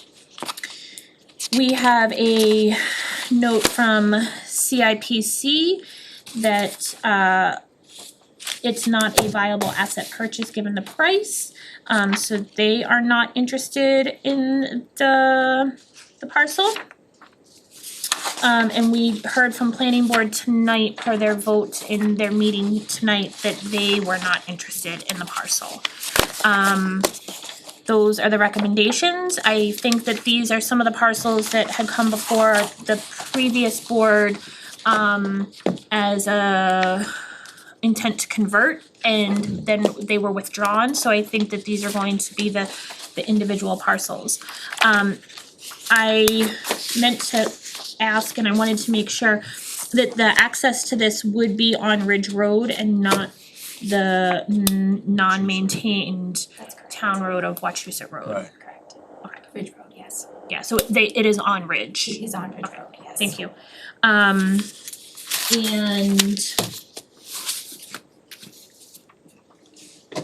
yeah. So we have the documentation, I think the cost for the town is quite high, for what, just over literally just over an acre and a half. Can I ask again, how the price is that specifically based on the owner and that's what they're offering it for? And is that specific to the town for our right of first refusal, and then they could change that once we waive that? If that's the decision, do you know, is that how it works? Legally, I don't know the answer to that question. I know that they can ask whatever price they would like, but whatever they ask, the town has to meet that price. And there's no negotiation for that? So my understanding is they have to have a signed purchase and sale agreement, which they provide, and so they have a buyer that is saying that They will pay that? they will pay that for that, and then the town can say, yes, we'll take it for that, or not, but there's no. Right, they can't turn around and sell it for $20,000. Right, that's, Right. yeah, that was my, Right. I was trying to. I don't know, like, for example, if we waived our right of first refusal and then that buyer backed out, could they potentially relist it for a different price? I don't know the answer to that, and I'd hate to give you the wrong answer, cause I don't know the legalities. I did extend an invitation to their attorney tonight, and obviously he was not able to make it, but we did try to get him here. Thank you. Yeah, I mean, I think this is one of the pieces, like I said, that we've talked about in the past and come kind of, I think as one of the larger, I think it was included in that large parcel. Yeah. The issue was the road though, right? Right, They wanted right. the town to finish the road, Right. correct?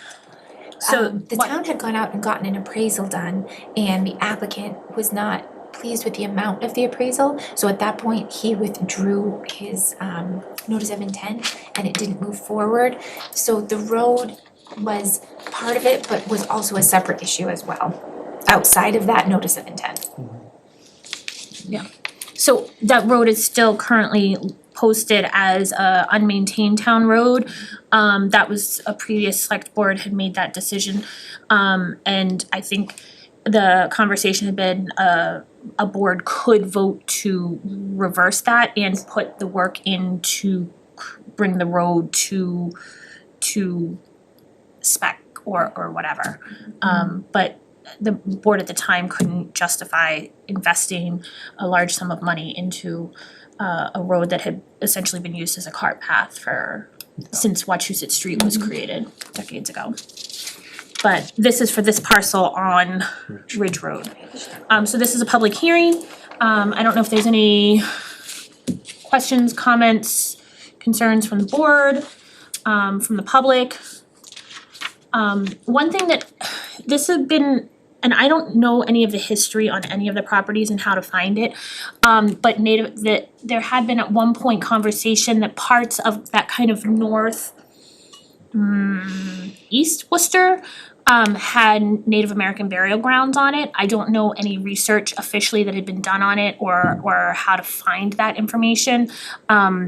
I don't think it was specific to these parcels, but just as a conversation kind of for future boards or anybody that's out there listening that has an interest in it, if there's any way to provide any information throughout town, not specifically for here, but I know at one point there had been conversation on that kind of the northwest kind of Princeton, Hubbardston corner area.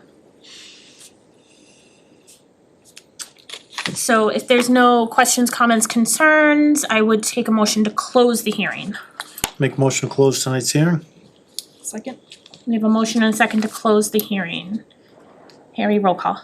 Second, aye. Ledger I. Galvin aye? Whitman, aye. So we've closed the hearing. We have all the recommendations to not act on the parcel. I would take a motion. So I make a motion to approve, or the notice of intent to sell chapter land, Ridge Road, lot 35. If I may, so we're gonna change that to waive right of first refusal. Okay, I make a motion to waive the right of first refusal for chapter land on Ridge Road, lot 35. Is that okay? 3S. 3S, I'm sorry, That's okay. 3S. We have a motion. Is there a second? Second. Motion and a second. Questions, comments, concerns? Hearing none, roll call. Harry. Second, aye. Ledger I. Galvin aye? Whitman, aye. So I wanna thank again the boards and commissions for spending time on it. I know often it's a frustrating task and I appreciate that they spend time and have serious conversations about it.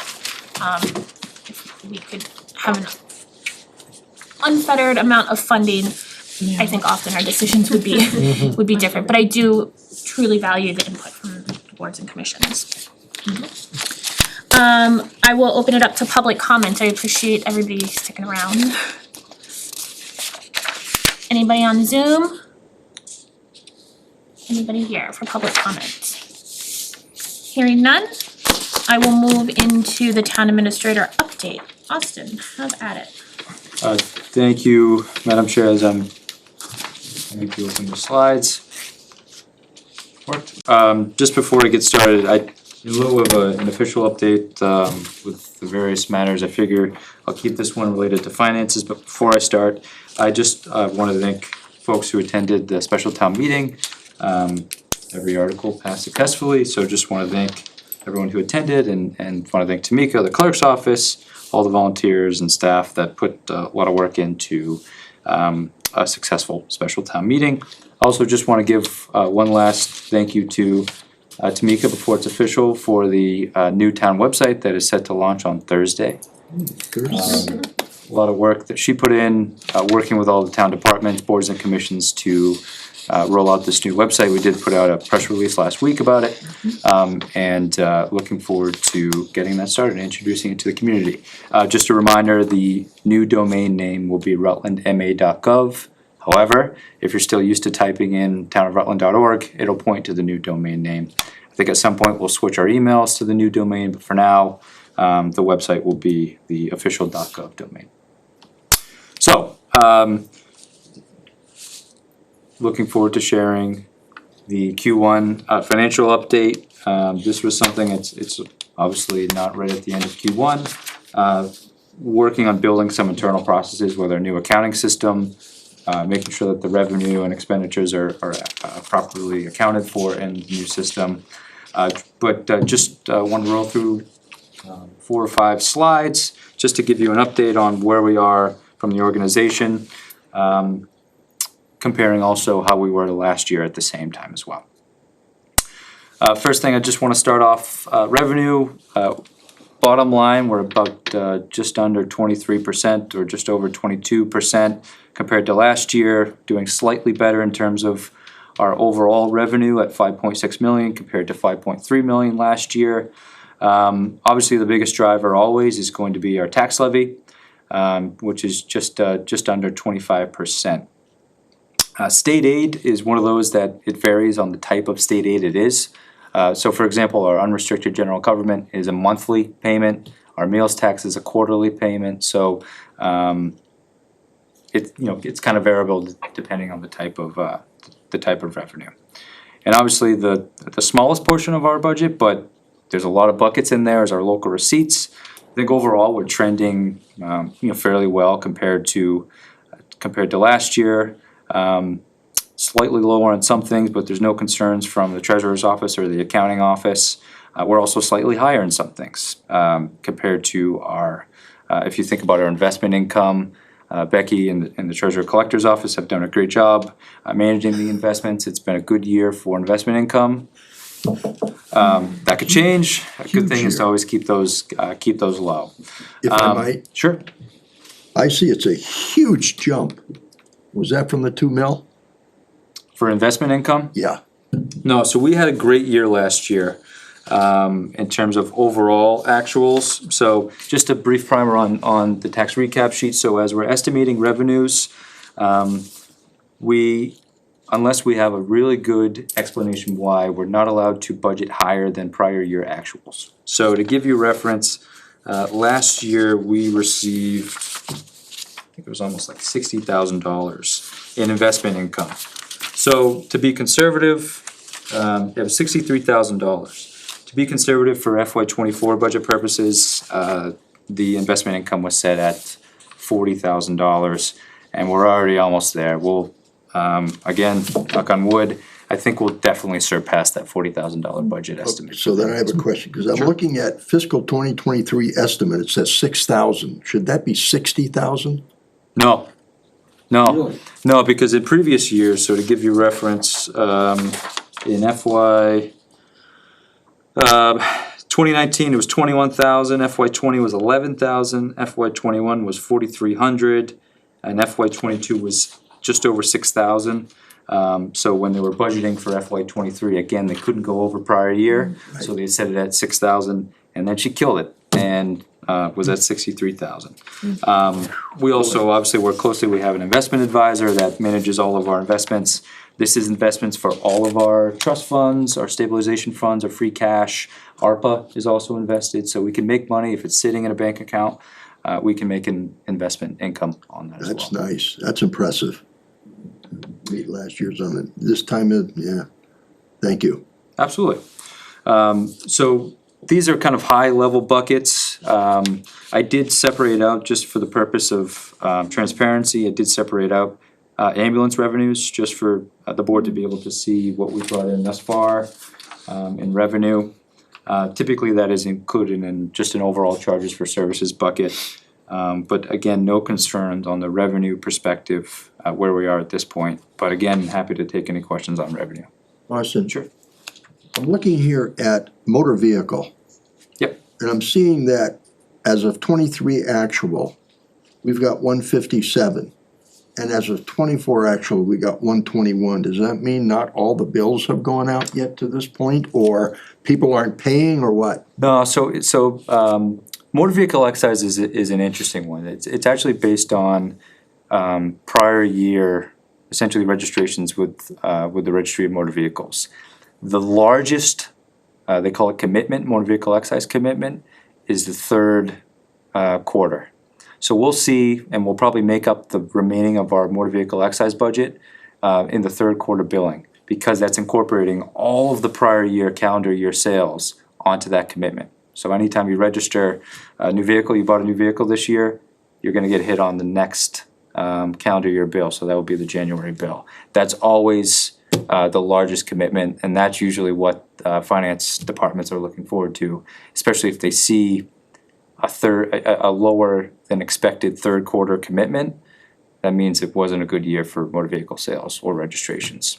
Okay, I understand that the third quarter could be big, but I'm looking here and I'm going, it's still down from it's still down almost over $30,000 for the quarter. Yeah, it's As far as variable year to accounting year. issues? It's variable year to year, and it's really not an indicator for how the previous year's motor vehicle sales were.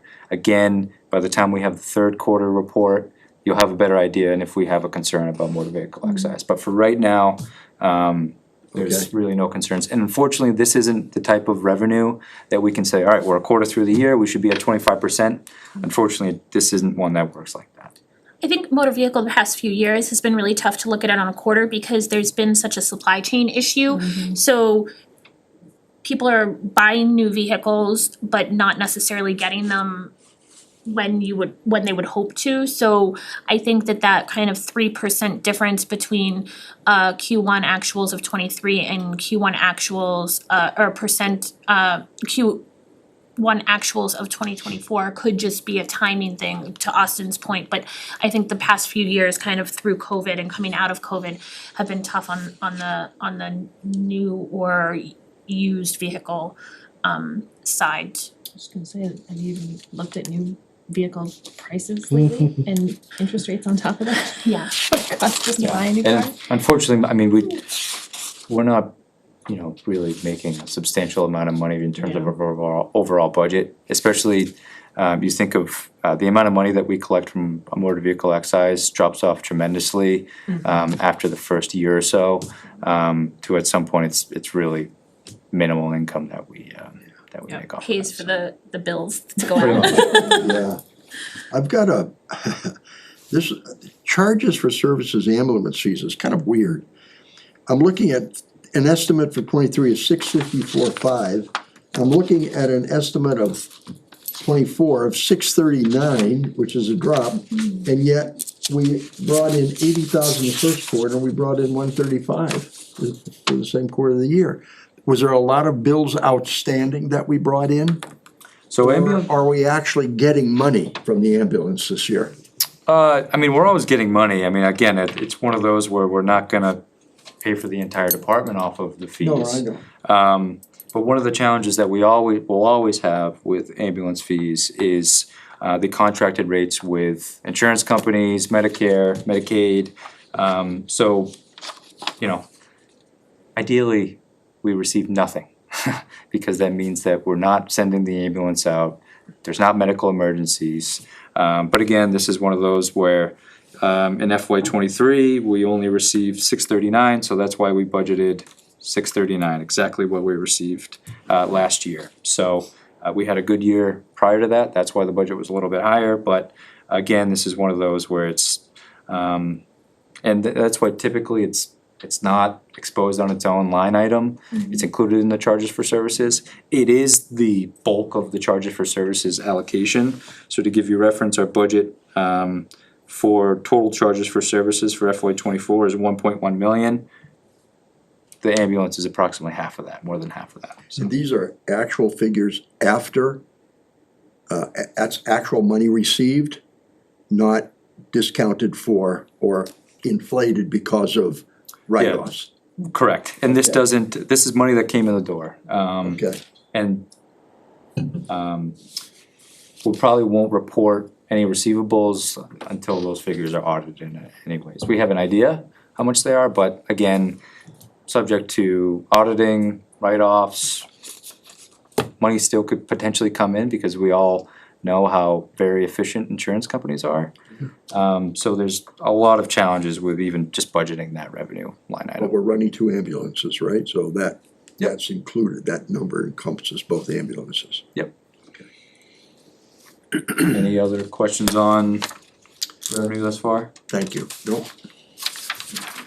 So I think just a little bit talking about that, just a little bit more, just wanted to give kind of a visual on what the local receipts looks like. Probably not the greatest to look at on a screen, but we'll definitely publish these slides online.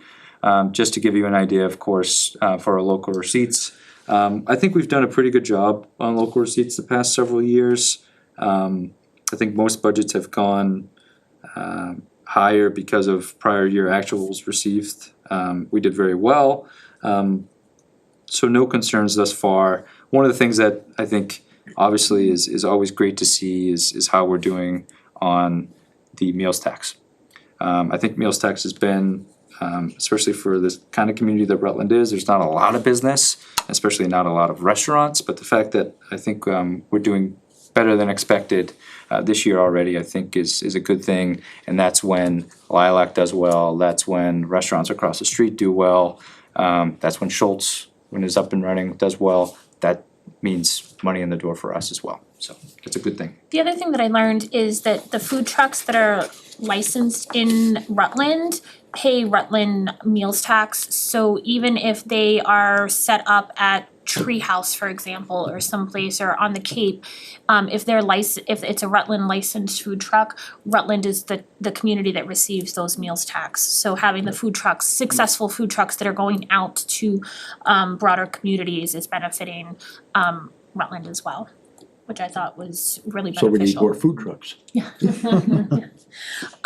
Also, one thing I know it's kind of been a conversation at the state level, off and on, is advocacy for the pilot programs.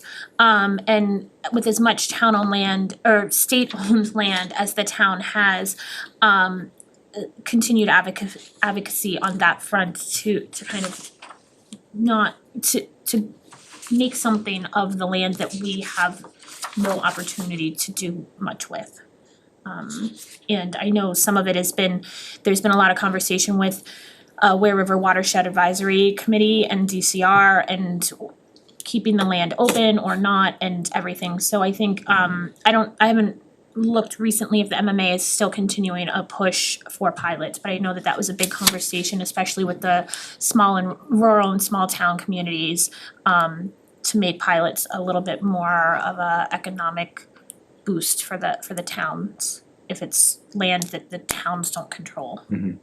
Yeah, I'm always for advocating for more money from the state. I will say for pilot revenue, I believe in FY 24's budget, pilot revenue from the state is the highest it's ever been. I think it had gone up, yeah. Yeah, so in 2018, we received 81,000 for our state-owned land. In 2023, just under 90,000 for state-owned land, so. I'll get to that in my next presentation. Just I do have some overall long-term concerns where state aid is going, just because if you've read the news, you've seen the Administration and Finance Department, they're concerned about state revenues. Usually what that means is they cut local aid. It's not fair, but they can do it. You'll see in the forecast, we are being more conservative on that. And not projecting any substantial increase. Just wanna wrap up with expenses. So this format that you see, general government, public safety, public works, human services, and education, is a format, and especially in the financial forecast or in the overall budget document, you'll see kind of these overarching categories.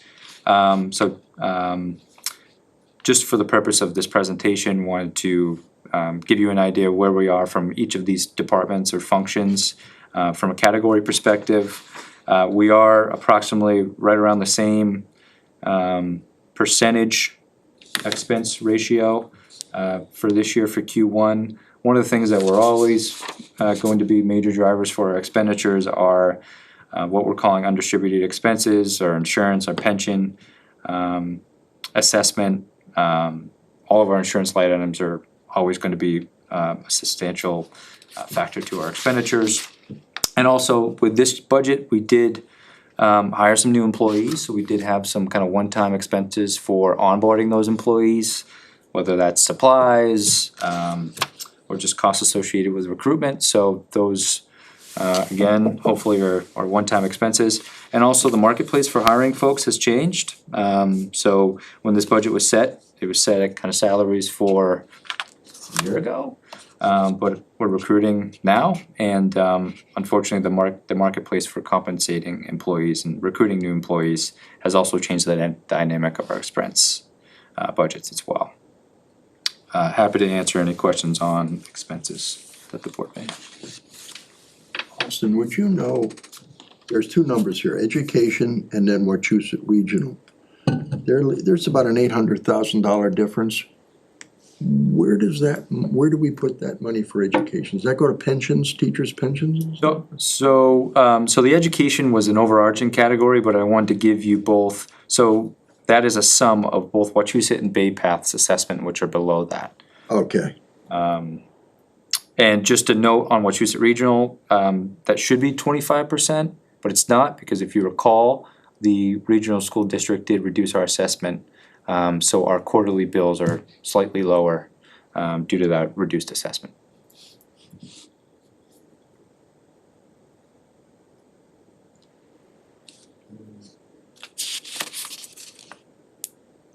I'm looking at the bottom line, general fund total, and fiscal year 23 actual to fiscal year 24 actual first quarter.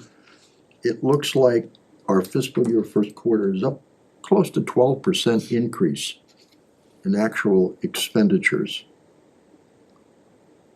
Am I reading that correctly? I mean, an 11% increase in one year over the other. So our overall budget did increase, total budget overall did generally increase about 10 to 11%. So if you kind of divide that quarterly and assume that same increase, our Q1 expenditure should be about the same, 10, 11, 12%, give or take. It's probably a little bit higher for this quarter, again, because we did, like I said, hire some new employees. There's some kind of one-time expenses that just so happened to happen in Q1. I don't assume that same, as long as we don't have to hire more new people. Well, I'm looking at this and I'm looking at the education, I'm thinking, well, Wachusett went up 9% this year on us. Yep. So out of that 11%, that's 75% of the increase comes from Wachusett on our budget, if I'm looking at that correctly. Yeah, I mean, our total expenditures are always gonna be higher because 60% of our budget is education. So when there's a significant cost change, plus or minus on the education side, that does affect our overall spend. Again, just wanna note that it is slightly lower for Wachusett Regional because they did reduce $50-some-odd-thousand for the assessment. I don't wanna take your thunder away and step forward, but Sure. I noticed on the other sheet that you had projections of growth at around 4 to 5%. And this year we got 9, so are you anticipating dealing with Wachusett that we will come in at 4 to 5%, really? So that's one thing that, actually, do you mind if I just jump to the forecast? No, I'd say if I'm jumping ahead, I Yeah, apologize. so we can address that maybe on the next one, but if there's any other questions on this for now. So obviously the report that you have is a lot more than the slides, so we'll publish the full report on the website. I have the, overall expenditures for each department included on that report. Nice top-level report to Austin, thank you. Nice top level. Thank you, Austin, I appreciate kind of having the high level but somewhat breakdown. Let me just open the next one.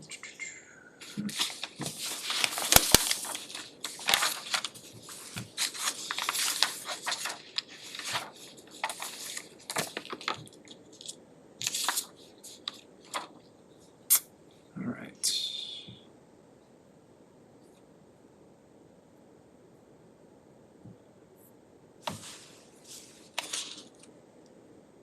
All right. So there's a little bit more slides here. I have approximately 11 slides, but just want to roll through. This is to supplement the financial forecast that was included in your packet. That is kind of the working document that we'll be using, and then this presentation includes some of that information and also some additional information. So I'll refer to obviously the more detail that's included in what's included in your packet. But obviously for presentation purposes rolling through. So happy to present what I think might be our very first multi-year financial forecast, don't quote me on that. But something that's a best practice, is it? Okay. Something that's a best practice, and it's a central component to the budget development process. So, the annual budget document is kind of the large policy document that is incorporated based upon a variety of, elements, throughout the budget process. So one of the biggest thing is financial policies. We have some. I think we're working on developing a comprehensive set of financial policies. The capital improvement plan, which is guided through staff, but also recommendations of select board, finance committee, and CIPC. And then the long-range financial forecast, which we're presenting today, all are incorporated into the annual budget document, which kind of guides all the boards and commissions and town departments in providing cost estimates for the community to consider. So it's important because it kind of brings context and gives everyone a perspective on, really what they're looking for now and into the future. It is a best practice recommended from DOR, GFOA, all of the financial organizations relevant to municipal finance. We should be projecting out our revenues and expenditures, and any sort of implications based off of policies. Our capital plan should be projected in our financial forecast. So we do this by planning out our revenues and expenditures based off of varying assumptions. And you'll notice in the financial plan that was presented to you tonight, there are some natural assumptions there. Trying to be conservative on and budgeting low on revenues, budgeting a little bit higher possibly where we can on expenditures. And evaluating the impact that we have on the impact that we make and choices that we make on services. So looking to expand the department, if it's a goal of the town and the boards, we should put that in the plan so everyone can see where that takes us. And then talking about obviously our commitments in our collective bargaining agreements, those should also be included. And it's an important process to consider every year as we're working through the budget process. And I think right around now, if not a little bit sooner, is probably the best time to have this conversation because, for example, budgets were due to the town administrator's office today. So it's a good opportunity for the board to consider and see where we are, the town to see that as well. I'll also be presenting this to the finance committee. I was hoping sooner, but I believe at their December 14th meeting. So we developed what you see in your packet, this multi-year financial planning model. It's a little bit of a look back, but also projecting out to 2029 of our townwide figures, including our educational assessments. And again, as I mentioned earlier, we need to be conservative with our assumptions unless we have a really good reason why, for both sides, why we should budget higher or lower on some things. So just jumping into revenue. So the way that this will be presented is an outlook and then our methodology for developing the figures. So the outlook is something that I think you've probably heard for a long time, is that Proposition 2.5 is a 1980 law that is very outdated and does not keep up with the cost of doing business nowadays, whether it's inflation, any contractual increases that we have, educational assessments. It's an outdated law, and unfortunately the mechanisms for increasing that are also a challenging factor for municipalities. And it's not Rutland that's experiencing this, it's every municipality in the Commonwealth that's experiencing it. We did have a classification hearing today. Our tax levy base is significantly dependent on our residential properties. 95%, it's a lot. Crazy, yeah. It's, unfortunately, to answer your question, Tom, it is common, even, municipalities in the Metro West area, 90-something% residential tax base. It's a challenge.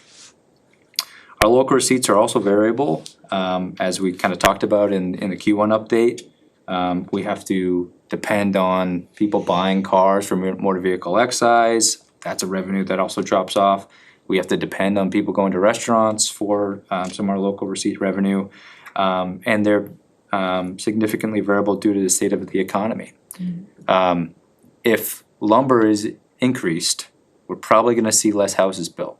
So that's also meaning less building permit fees, less electrical permit fees. And we have relied on the use of reserves, specifically free cash, to fund recurring operating expenditures. Something that is not recommended from a financial best practice. So, for this forecast, the methodology that was put in place in developing our revenue figures, we are being very conservative on our new growth figures, which obviously impacts the overall tax levy. Just to give you reference, I think figure of $800,000 per year in tax revenue was estimated for Rutland Heights development. We're not even including that in the next couple of years because just you never know how the economy works. I'd hate to rely on it and make budgetary decisions on it if we're not even sure when it's going to start, when all of those properties will be built. So we're not even including that in these figures. We're trying to be as conservative as possible on new growth. Sure. Just a question that, I'm curious the reasoning for that, given that we had 78 new students enter the district because of new people moving into town. That was significant. But that's not always new growth. That could also incorporate turnover of existing properties. Okay. It does include some, and that's, you did see our new growth estimate was 313. That's actually lower than we budgeted for FY24. We budgeted $400,000. It was 313. Initially, it was 290, slightly higher to 313. We shouldn't be trying to make money off of new growth. It should be a nice to have. I got you, okay. But it's not something in terms of developing, especially for our largest portion of revenue, which is the tax levy. Something that's not recommended. I think once we have a better idea from planning, building departments, hey, all these permits were pulled for the Heights property, we have an idea, then we can modify these revenue estimates for future years. But again, even new growth is there's a lag there. So 50 building permits are pulled next year. We have to wait essentially until January 1st of the following year to be able to, and the tax recap process for that. So I wish that we could, as soon as revenue is anticipated, we could modify that. But the way that the state works, the way that we work from our fiscal year perspective, we have to be conservative on these. If I may, one other thing that I think is important to keep in mind for new growth is at some point when Rutland is built out, there is no new growth money available, and then there's always the fear that it becomes stagnant. And there's communities and kind of throughout the state that have had that are in really dire straits because they have no new, they're 98% residential with zero new growth. They've been built out for a few years and just really struggling because everything has to come from what's there. So it's a cautionary tale, I think, that it's not gonna be there forever.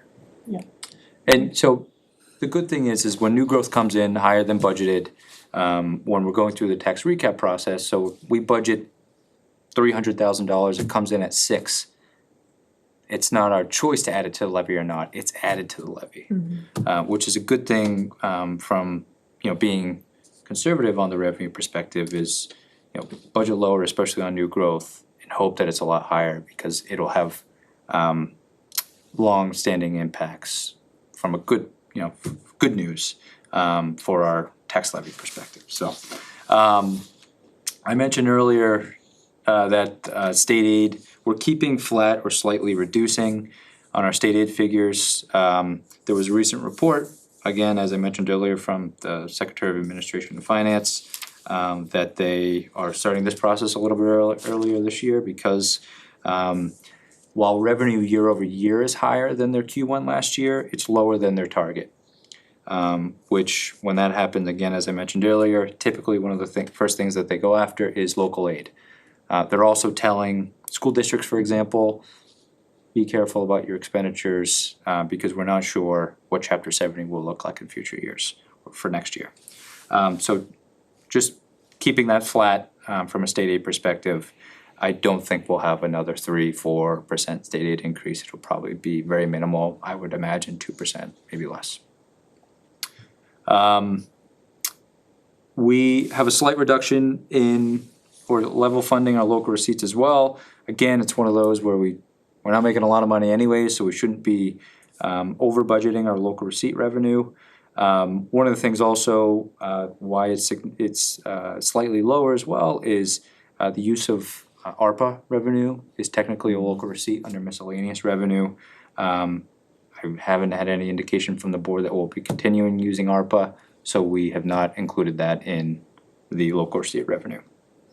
And just for the purposes of we're early in the process, I have removed the use of free cash in the budget. Candidly, I think that's a policy decision based off of the board, finance committee. I think it should be a consensus decision to include that free cash in our budgeting purposes. As we're starting the budget process, I would hope that I would get some guidance from the board and finance committee on what your thoughts are for revenue, inclusion of free cash. Also, just on that note, also why we thought it was prudent to not spend free cash at the special town meeting. We may need it for next year or future years' budgets or capital.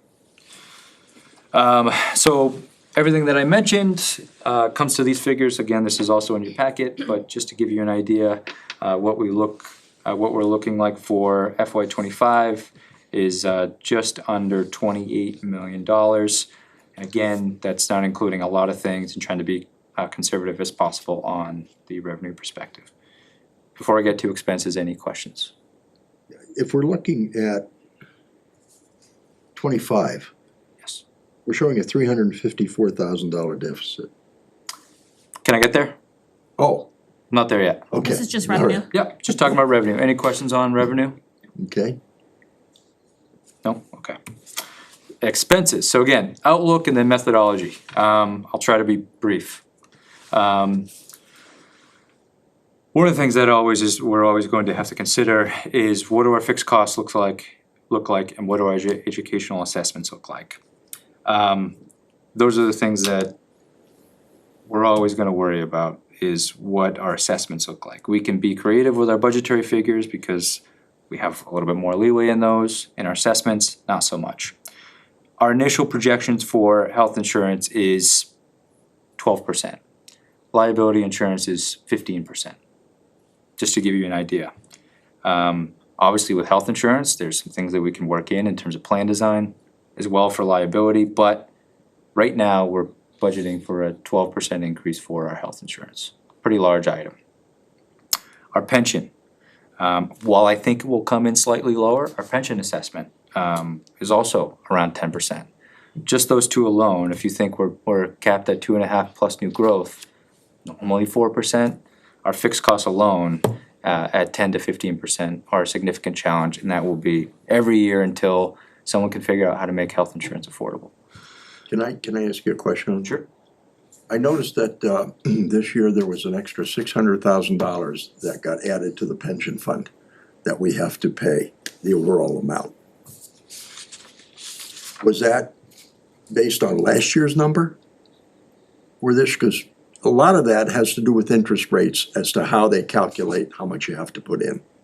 So was 600,000 based on low interest rates or the higher interest rates today? Because if it's a higher interest rate today, there's a lot more money out there when interest rates drop that we're gonna be stuck with. Yeah, so pension, I mean, there's a whole actuarial valuation of Right. the county retirement system for how they get their rates. It's also considering the type of employees that we have. Unfortunately, when you hired a 28-year-old to be your town administrator, hopefully I'm living a long time, but I just increased your pension assessment. Right. Because it's based off of, age tables or whatever those are called, mortality tables, salary perspective, things like that. There's a lot of math that goes into those assessments. There's also a couple other things. So we did hire some newer people, younger people. That changes the assessment, but also we did declare at a local level. I don't believe it has been to 100% yet. Former Detective Sanji, that did slightly when it was increased to 80% death benefit. It did slightly increase, or not slightly. It did increase our pension assessment. So there is a budgetary impact to that decision as well. But again, there's a lot to it. But I would refer, and we can certainly share with the board, the Worcester County Retirement System actuary evaluation. And it'll That's go a- into a lot more comprehensive detail than I can tonight for that. My question on that was, that is a huge debt. I mean, we're talking multi-million dollars of debt for the town. So I know it's spread out over time, but still, that is a huge debt requirement on the town. Yeah, and that's not even inclusive of our OPEB Right. obligation as well, which I will give obviously Rutland credit, we are contributing something. And obviously we have to plan for that in our budgetary decisions as well. Just also our outlook, you'll notice in some future years, we're allocating some budgetary funds to capital. But believe it was also a goal of the select board this year to allocate some sort of funds. Unfortunately, I didn't think it was prudent to do an FY '25, but thought we should put something for FY '26 moving forward. It's $100,000 of tax levy funds for capital needs. It's hard to say no to something like that when you look at the capital requests and it's almost $40 million. We need to do something about capital. So if it's budgetary funds, debt service, something that should be in our financial plan. And again, just finally to our educational assessments, and Harry, I'll get to your question about the Wachusett School District, but just to give you reference, Bay Path, we did receive the student count from Bay Path for FY '25. It's approximately 13 students higher this year. So based off of some very rough budgetary assumptions, assuming a 4% budget increase plus the increased share, I estimated approximately a 20% increase on the Bay Path line item. Obviously, that's very early until we receive the figures from Bay Path and the school district. But just for that's an increase of approximately 13 students to Bay Path. Correct. We don't know what this total student population is yet, so. For, no, Right. correct. 13 students from Rutland. From Rutland to Bay Path, but that doesn't necessarily equate to 13 fewer students going to Wachusett because we could have had a significant influx in elementary school level or middle or high school move-ins or something, so it doesn't necessarily, it's not a direct drop on the Wachusett side. We don't have Wachusett numbers yet. I've tried to be very persistent to the school district for their figures. It's my understanding they believe their enrollment figures will be certified from DESE this week. So we'll modify our forecast as we get those figures in. So just on the municipal operations side, 3% might be low, but just for budgeting purposes in future years, estimating or projecting just a 3% year-over-year increase. Again, as I mentioned, it also includes a dedicated capital budget from the tax levy of $100,000 per year beginning in FY '26. And the 4.5% educational assessments in future years, with the exception of this year for Bay Path. Again, that's a figure that I don't think I hope we won't have another nearly 10% increase on the school district. But again, we're in October, November, December, putting these plans together. It's very early to budget or to project those based off of, it's very challenging to predict what we have for enrollment. I think that there will be some long-term good news on the educational assessment projections. The school district is working on kind of an analysis of the enrollment for each of the towns and what that looks like. It's mostly related to facilities, but there'll be data that we can use in our future decisions there. But 4.5% is what we have thus far. I can obviously adjust that higher or lower to what the board and the finance committee believe is probably a better projection. But you look at the net position, which is in 2 more slides, where we are right now already gives us kind of a decision we have to make for the overall net position of the community. And I just wanted to put this in our. Can I just back up Sure. a second? Dedicated capital budget of $100,000 per year beginning fiscal year '26. As I sit on the CIPC committee, one of the thoughts has always been, at what point do we decide that we funded it enough that we don't need to keep funding capital. I mean, unless you wanna fund it to a point where you wanna pay $2 million for a fire truck and pay it out of that fund, which is years and years of saving money. What is, and I'll bring this to the board at some point when I've discussed it, at what point do we start using some of that money? 100,000, or we don't put the 100,000 in and we use that towards capital. I mean, that's just some of the things we're thinking about this year. Yeah. At what point do we not do that? Because then that gives me a year, we say, we're gonna go out 7 years. Well, that's the 7 years now that I know we can start planning on capital where we may not have the 100,000 going in. And how are we gonna address all those other issues? So maybe it's too early to look at that, but it's something that we're discussing. My recommendation is you never stop. Okay. Every year, we have significant amount of capital needs. Just, I mean, looking at last year, or what I presented to CIPC when I first started was 20-something million, and now it's nearly $40 million in capital needs.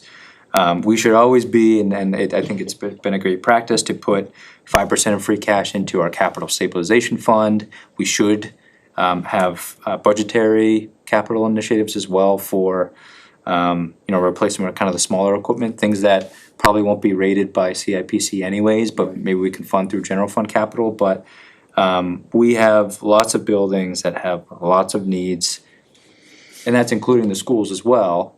We need to make sure that we're taking care of the school facilities. So I don't think, candidly, $100,000 isn't enough per year. We should be doing a lot more than that. However, given the nature of where we are, it's something, it's a start. If the $100,000, if it's not spent, it would default to free cash then, because it's in the fiscal year budget. So it's not going into a capital stabilization or a revolving account or anything like that. It's in the budget saying, hey, if you need a feasibility study or you need whatever, or, a boiler has broken or something, that there's funds that are allocated there under the levy to show something.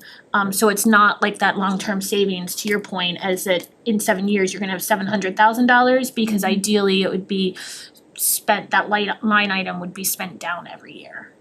And that's my point. If we put 100,000 and we take out 70, we're never getting to where we need to go.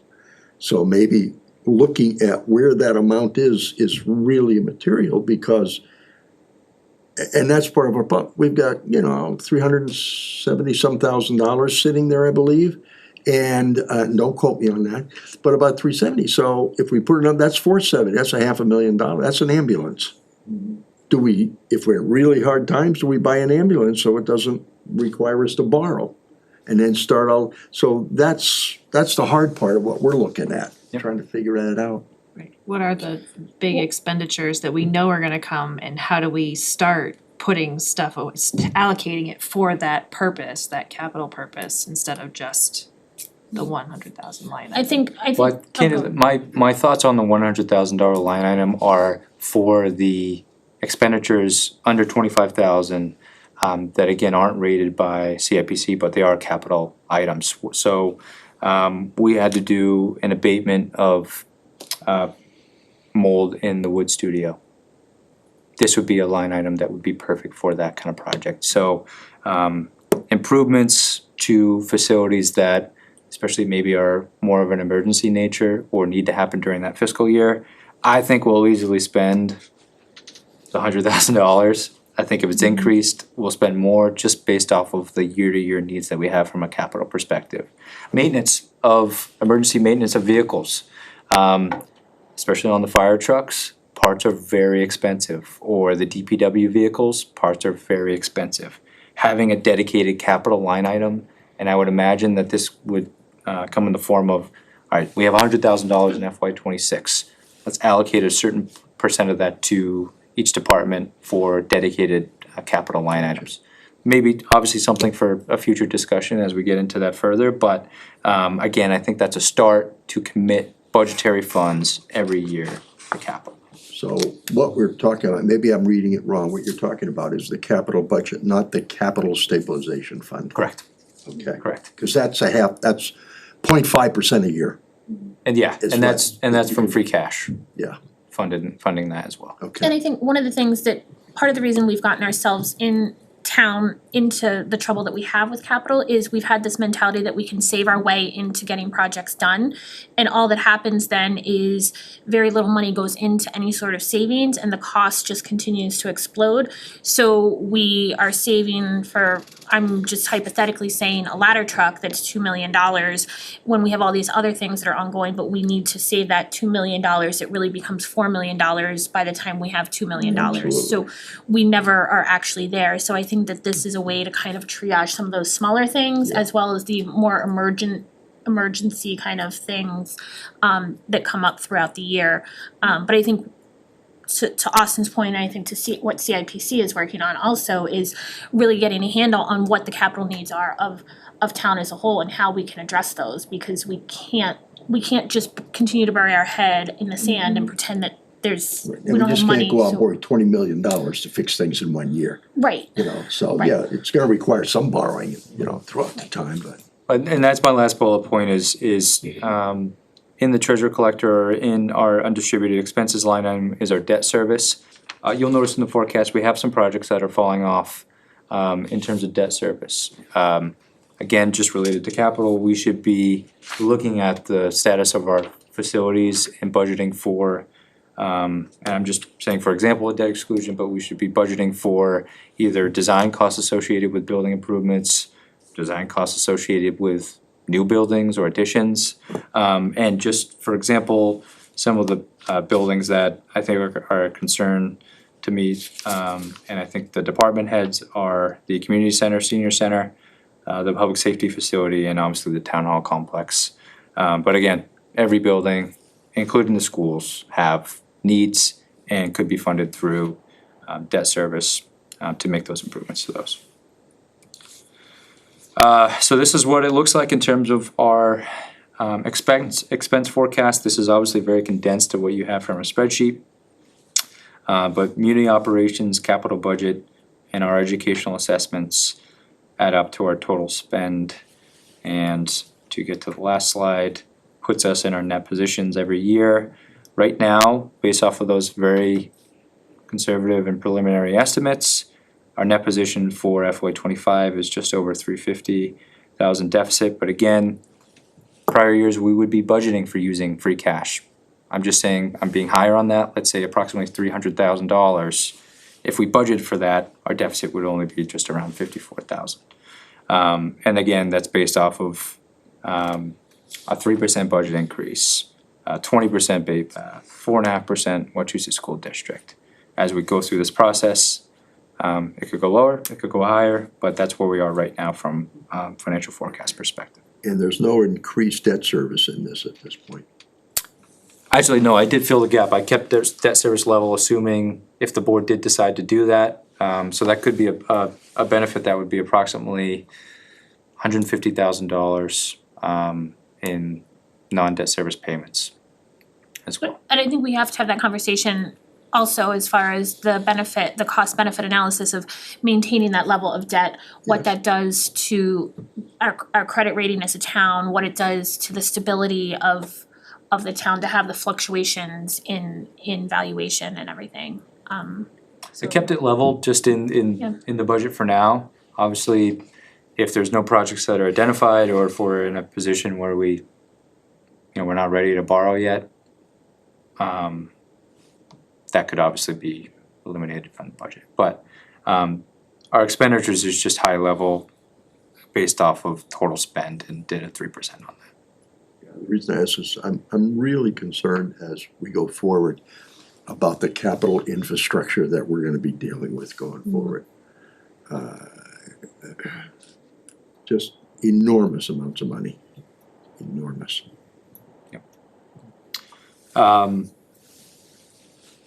So happy to take any further questions, comments from the board, from members of the public. I know there's a member of the finance committee here. If there's any input you have thus far from what you've seen. And if there's any direction that you have, I know there was a concern about the Wachusett assessment, if you'd like me to increase that. If you'd like me to potentially reduce the municipal operations estimate, I can do that as well. I can say obviously budgets were due from departments today, and the next few days we'll be doing budget reviews with each of the departments, and finishing those up on Friday or maybe Monday. So we'll have an idea where we are from the budget request perspective as well. I appreciate all the work that you and the team have done to put this together. I think it's really important to see. I don't think we have seen a long-term forecast like this. I think there was one done by the state a few years ago that was not really utilized by anyone. So it's nice to kind of see some thoughtful logic behind how you're arriving at these numbers. So I appreciate that. I think also one of the things that, Austin, to reiterate kind of the Prop 2.5 piece, is everyone acknowledges what a detriment that is to functioning, to government functioning. And yet nobody is willing to put any teeth behind it to try to change it at all. And how that could change could be a whole host of ways. But it shows that especially communities that are residential, really to have a healthy, vibrant community that isn't slashing town services. And I think Rutland has come to expect a high level of town services for our geographic size and location. We need to be better about, or more mindful of a more regular 2.5, and maybe it's not a $2 million every time, but there needs to be a real conversation. I think in talking with a lot of communities through MMA, the more successful communities that are vibrant and moving forward are doing fairly routine 2.5s, and it's nobody likes it and nobody wants to do it, and there's no other mechanism, unfortunately. So I wouldn't be surprised, honestly. I think very much so. I think that Prop 2.5 is still, when you talk to legislators, they're, It's a third rail. yeah, Yeah, they're frightened. yeah. But I mean, again, it's Shrewsbury did a significant override, and you think Shrewsbury, especially with the diverse tax base that they have, and they had to do an override. So every community, regardless of their tax base, of their wealth, has this challenge. In our municipal management meetings, there's a lot of creative ideas that have come out, and I think it's good that we now have our former state senator Ann Goby as the director of urban affairs. She does a weekly conference call with all town administrators, town managers, and there's been a lot of good ideas. Just to give you one, an increase in educational assessments for the first year, making it exempt, so almost like a debt exclusion for that increase, to kind of soften the blow, if you will, for some communities that have a regional school district, and allows for proper planning. Another thing, making a uniform funding mechanism for the regional school districts. So some do a rolling 4-year average of enrollment, allows for municipalities to plan a little bit better. There are some school districts that are doing it already.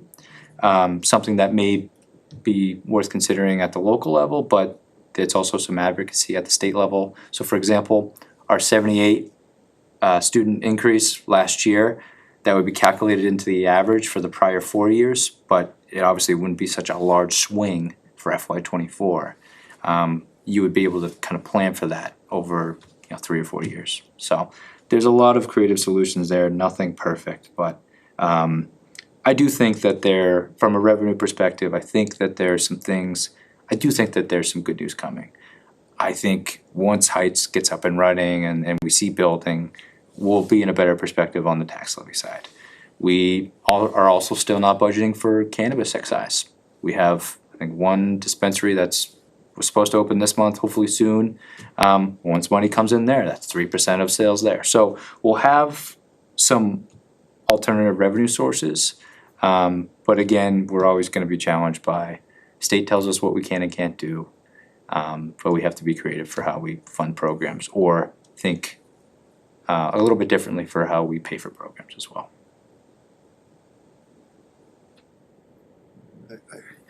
You told me that expenditures were a 3% overall increase.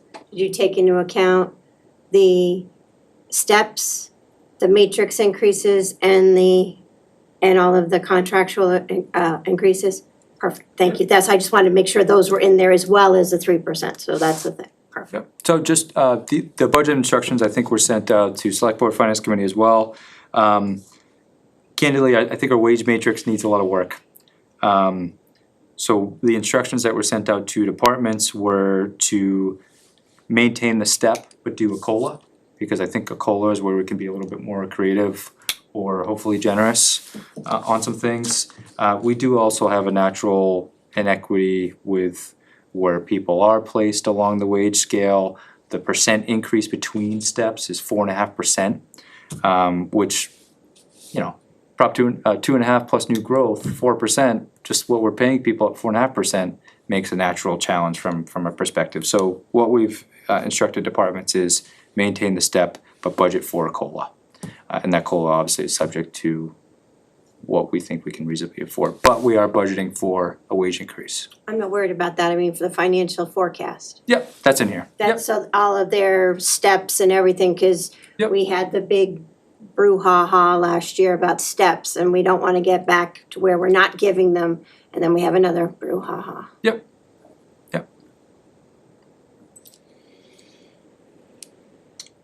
Anything else? No? Did you have a question? Multi-part question, Keith, 12 Maple Ave. When it's previous packet, it said state aid. How is that broken down? Like who's giving you, and what is it coming from? And I got a multi-part question, but I'm curious what state aid. So state aid is a variety of revenue sources. It's candidly, it's not a lot of money, but there's kind of four sources that come from state aid. So the first is what they call UGA, Unrestricted General Government Aid. I believe that's comprised of lottery revenues. I was gonna ask about that. Yeah, so they gave 1.1 million last year to you. Yeah. So if that's most of it, then. Yeah, and that's most of our state aid is UGA. Okay. I believe when they created this however many years ago, they made the state, like they do, make a lot of promises to communities.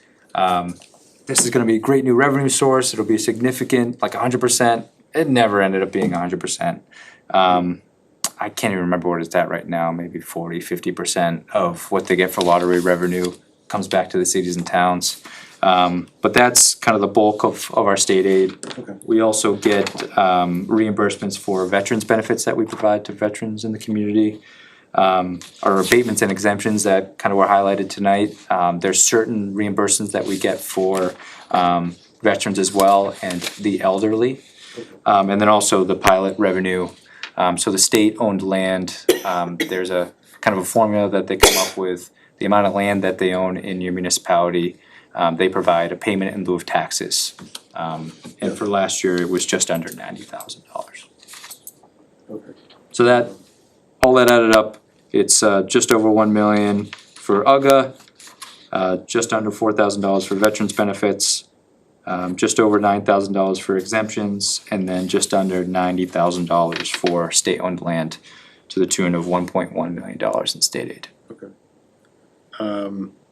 Sorry, I'm swinging towards you. Does it all, it's already spent, if you will, so it's like you can't pull from it and say, we'll use state aid money to buy a fire truck, or you can't really pull it from. No, it just goes into the overall general fund resources. So our overall budget of 20 some odd, $30 million in revenue, that's a very small. It is, portion yeah, of it. even to call it $1 million, it's a lot, but it's a little in the whole overall, yeah, okay, just curious. Any other questions, concerns, feedback? I appreciate you doing it, us, and I think it's not necessarily the answers the numbers that we wanted to see, but it's better to see them now and know what we're working with and working towards before March or April and having to scramble. Yeah, it's good to start early. We were in, based off the budget schedule, we're in the season of starting to present to the public what we have for a balanced budget. So it's my goal as well for,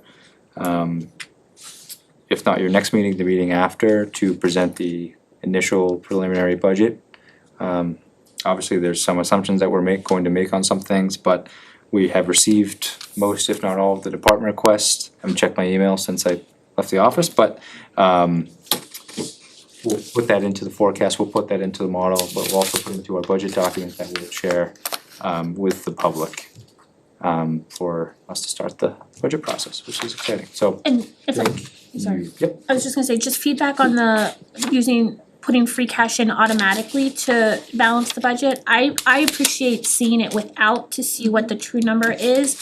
And then know that we have it as, I think we have it as a financial policy that we can use up to, I forget what the initial dollar amount is, but I do appreciate trying to work towards not using it and definitely working towards seeing the numbers without. Because I think sometimes we don't realize how much we're doing, and we've been fortunate in the past that we've had some free cash coming out from that we can use, but we have a lot of capital that could benefit from that free cash, and we can't always guarantee, especially if we're getting into tighter budget or local receipts from the state or any local aid or anything, that we can't necessarily guarantee that we're gonna see that free cash number. So I personally appreciate seeing the number without and kind of having the conversation, knowing what our financial policies say and how it makes the most sense between us and FinCom and the finance team. On expenditure forecast, are you comfortable with 3% for municipal operations? Would you like that lower, higher? Obviously, that impacts the bottom line, but and also just for educational assessments, if you have any thoughts or initial comments that you'd like to make. Obviously, I'll also ask the finance committee the same thing, but because you're first, just curious your thoughts. My only trouble is with Wachusett. I honestly do not think we're gonna come in at 4.5. I think that it's probably gonna run around 6, maybe 6, and I could be wrong, but when I look historically, taking the 9% out, we've been running over 5 for the last few years, we've been averaging it, so I just think 4.5 is a little bit low looking at Wachusett. I do have concerns kind of, but I was looking at it more kind of at looking at the total education and trying to keep total education around the 62% of the budget. I think ideally we would like to see it about 55, but that's not gonna come at the expense of decreasing the school budget, it's gonna come at the expense of increasing our levy. But in conversations kind of with other municipalities and stuff, it seems kind of like the target is for communities our size and regional districts is kind of around that 50 to 60% of the total budget is education. I don't know off the top of my head what the total breakdown is, and it's hard because we're dealing with two different regional districts, obviously very differing degrees of budget requests from them just based on what their annual budgets are. But I do also have some concerns. So the average since 2018 for Wachusett has been 5.4%. And because we've had some significant increases, we've had some reductions which weren't significant, but they were a reduction. And the Bay Path assessments have been just about 8.5% since 2018. The reason I say that is if you look at their breakdown of costs, 78 to 80% of all the Wachusett costs has to do with salary and benefits. That is definitely that's not gonna hold at 4.5%, because the rest of it, the other 20%, it could be 2%, but it's not gonna have a material impact on it.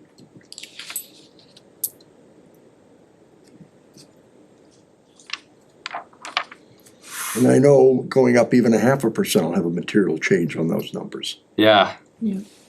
But on a big number, it means a lot. Yeah, but I think realistically, for me, at least 5 then, going in, that's what I'd like to see. Yeah. I can't disagree, just, being conservative almost in the other direction, just planning for Right. worst case so that we don't find ourselves in another. And I know that the higher we go, the more there's fluidity there for Wachusett. So I try not to go too high, but being realistic. And I think realistically looking at new home growth, but also the kind of age and stage of a lot of the existing homes in town, that I think we're starting to see turnover there with families that have kids that have been through the school system and are downsizing or moving out, and then families moving in with younger kids, whether they're currently school aged or will be school aged within the next 3 to 5 years. It's really hard to say what the student population is gonna look like. So even take out I guess in addition to the bulk of what their budget is, we also may be realistically looking at significant student number increases. I'd like to see, even from a CIP perspective, because one of the things we haven't done over the last 15 years that we've asked for from time to time is the amount of roads that have to go in. And then the amount of service that's gonna be required, the number of municipal employees it's gonna take. You put in another 3,000-4,000 miles of roads for all the developments, that's a pretty heavy task on the DPW if we can't increase their benefits and reduce their people. So that's the other thing. So if we could figure out how many homes are sold, 300, and how many students came in, 500, then we get an idea of how much actually, on a year basis, we can understand how much Wachusett is growing, so we can figure that out. I don't think it's ever been done before. I did mention the kind of the study that is going to be conducted. There's a facilities task force, so the task force and the school committee and the administration will be working, well, it'll be a multi-phase approach. Using CMRPC to draft the initial request for proposals. And their kind of thought is to work with the Collins Center to conduct a very comprehensive analysis of all 5 towns, kind of the building stock, birth data, things like that, to inform future projections for enrollment, and how that their kind of focus is for how that's going to impact their facilities. But I think that's good data for us to use to see what their projections are. I do have a challenge sometimes with those initial projections because they're always, I think we have to add a little bit of a buffer with some of those projections a little bit, but it is mostly based on data that I think is good enough data for us to be able to use and put together at least some sort of a rough estimate from what we have from a budgetary perspective. Yeah, I've often found it amazing that they really are the big dog in the room, and yet we don't understand them enough. We don't really get a handle on where they're going, how they're going, what they're doing. I don't know if it's a communication issue but that's what I felt over the years. It is a goal of mine going into this role. I think I mentioned it in my interview. I think from a leadership perspective, at the board level, finance committee and town administrators or town managers for each of the 5 towns and school administration, school committee, finance committee, is to find a way to, like now, develop a consensus kind of budget estimate for the district. So all 5 towns in October, November, December can have an idea, a general idea for what they should be considering for a budget. There are some regional school districts that do it and they do it well with their communities. I know obviously there's new administration at Wachusett.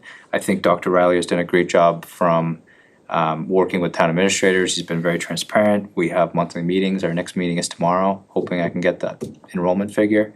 But again, I think from a overall perspective with all 5 towns, that may be a partnership opportunity for us to work at a kind of administration level with the boards and committees to kind of start making it a common thing to talk about the budget early. And allow us to plan a lot better from an overall district-wide perspective. When I talk about the big dog in the room, I don't mean just because they're the high school. I mean, when you look at their budget, what is it, 18 million, roughly? The overall district budget? No, our budget for Wachusett. Yeah, about that. So 18 million for, say, 1,700 kids. And we're running a town on the balance of 8,300 people on 9 million. That's what I mean about the big dog in the room. That's crazy. And I mean, it's a huge piece to not include into the budget, and it's not uncommon, you know, that 50 to 60% is not uncommon. The bigger cities that get more aid are looking at maybe 30 or 40% of their budget being education, which is still a huge chunk, but in past years, it's been nearly impossible to have any sort of communication. And I think it's been blame on both sides, the town as well as the district, to understand where the budget process is, but to understand now that education is a big driver of the budget and a big resource to the town, and that we need to have those conversations early and often and as transparently as possible. It's always easy to blame the state, but especially on education funding. There was also a lot of commitments and changes, especially in fiscal year 24 and 25. Changes made at the state level that unfortunately the school districts have no choice, but they have, they have to comply with. I'm thinking of special ed costs associated with it. I read something, the state mandated a change in either transportation or something associated with special education. It equated to approximately a 20% increase for school districts. It's like, even they can't plan for something like that. Right. But also it's just interesting that Rutland and the district is considered wealthy. So that also has an impact. Like, we're a very affluent community apparently. Right. State looks at that and they say, you could afford to pay more. Which impacts obviously your overall assessment. So it's always easy to blame them, but a lot of it is kind of set at the state level that we just need to figure out, so. And just quickly, I think the 3% at the town level is I would like to see it a little bit more, but I think it's a thoughtful percent there, and we're gonna have to see how the numbers play out for some of the fixed costs that we don't have any control over. Yeah. I wish it could be a little bit higher. Looking at how town is growing and knowing it's going to continue to grow and to see some increase in services and stuff, but. Well, thank you, I appreciate it. Thank you. Thanks, Austin, nice report. I just wanna mention quickly, we have a meeting on this Thursday for bylaw review, as well as Monday for bylaw review. And then our next regular scheduled meeting is December 11th. And then after that, I think if we can, not for tonight, but for the either a bylaw meeting or the meeting of the 11th, look at our calendars to see how we want to handle the holiday week, because the 11th is our regular scheduled meeting. Our next regular scheduled meeting would be the 25th. Whether we meet remotely before or after to do payroll, warrant, and treasury warrant and payroll, or if we authorize Austin to do that signatory for that week, or whatever, cause I think that that's the bare minimum that needs to be done on our bi-weekly Yeah, no more meetings. meetings leading up to the holidays, that's when I'm gonna get divorced. So we don't need to discuss that now, but just something to consider, if the board's amenable to passing signatory authority to Austin for that week, and then get a report for our next regular scheduled meeting, or if we want to try to do a Zoom on the 27th, or the 26th or 27th. I'm not sure how late Becky can go before she needs us to I have think it it. has to be submitted by Wednesday. No, let's just authorize Austin. Yeah, I would agree. I mean, let's, That whole week is Right. you comfortable with that, Harry? What's that? Authorizing Austin to, for that week to sign. I would say, I don't know if we have a choice not to let him do it for that week.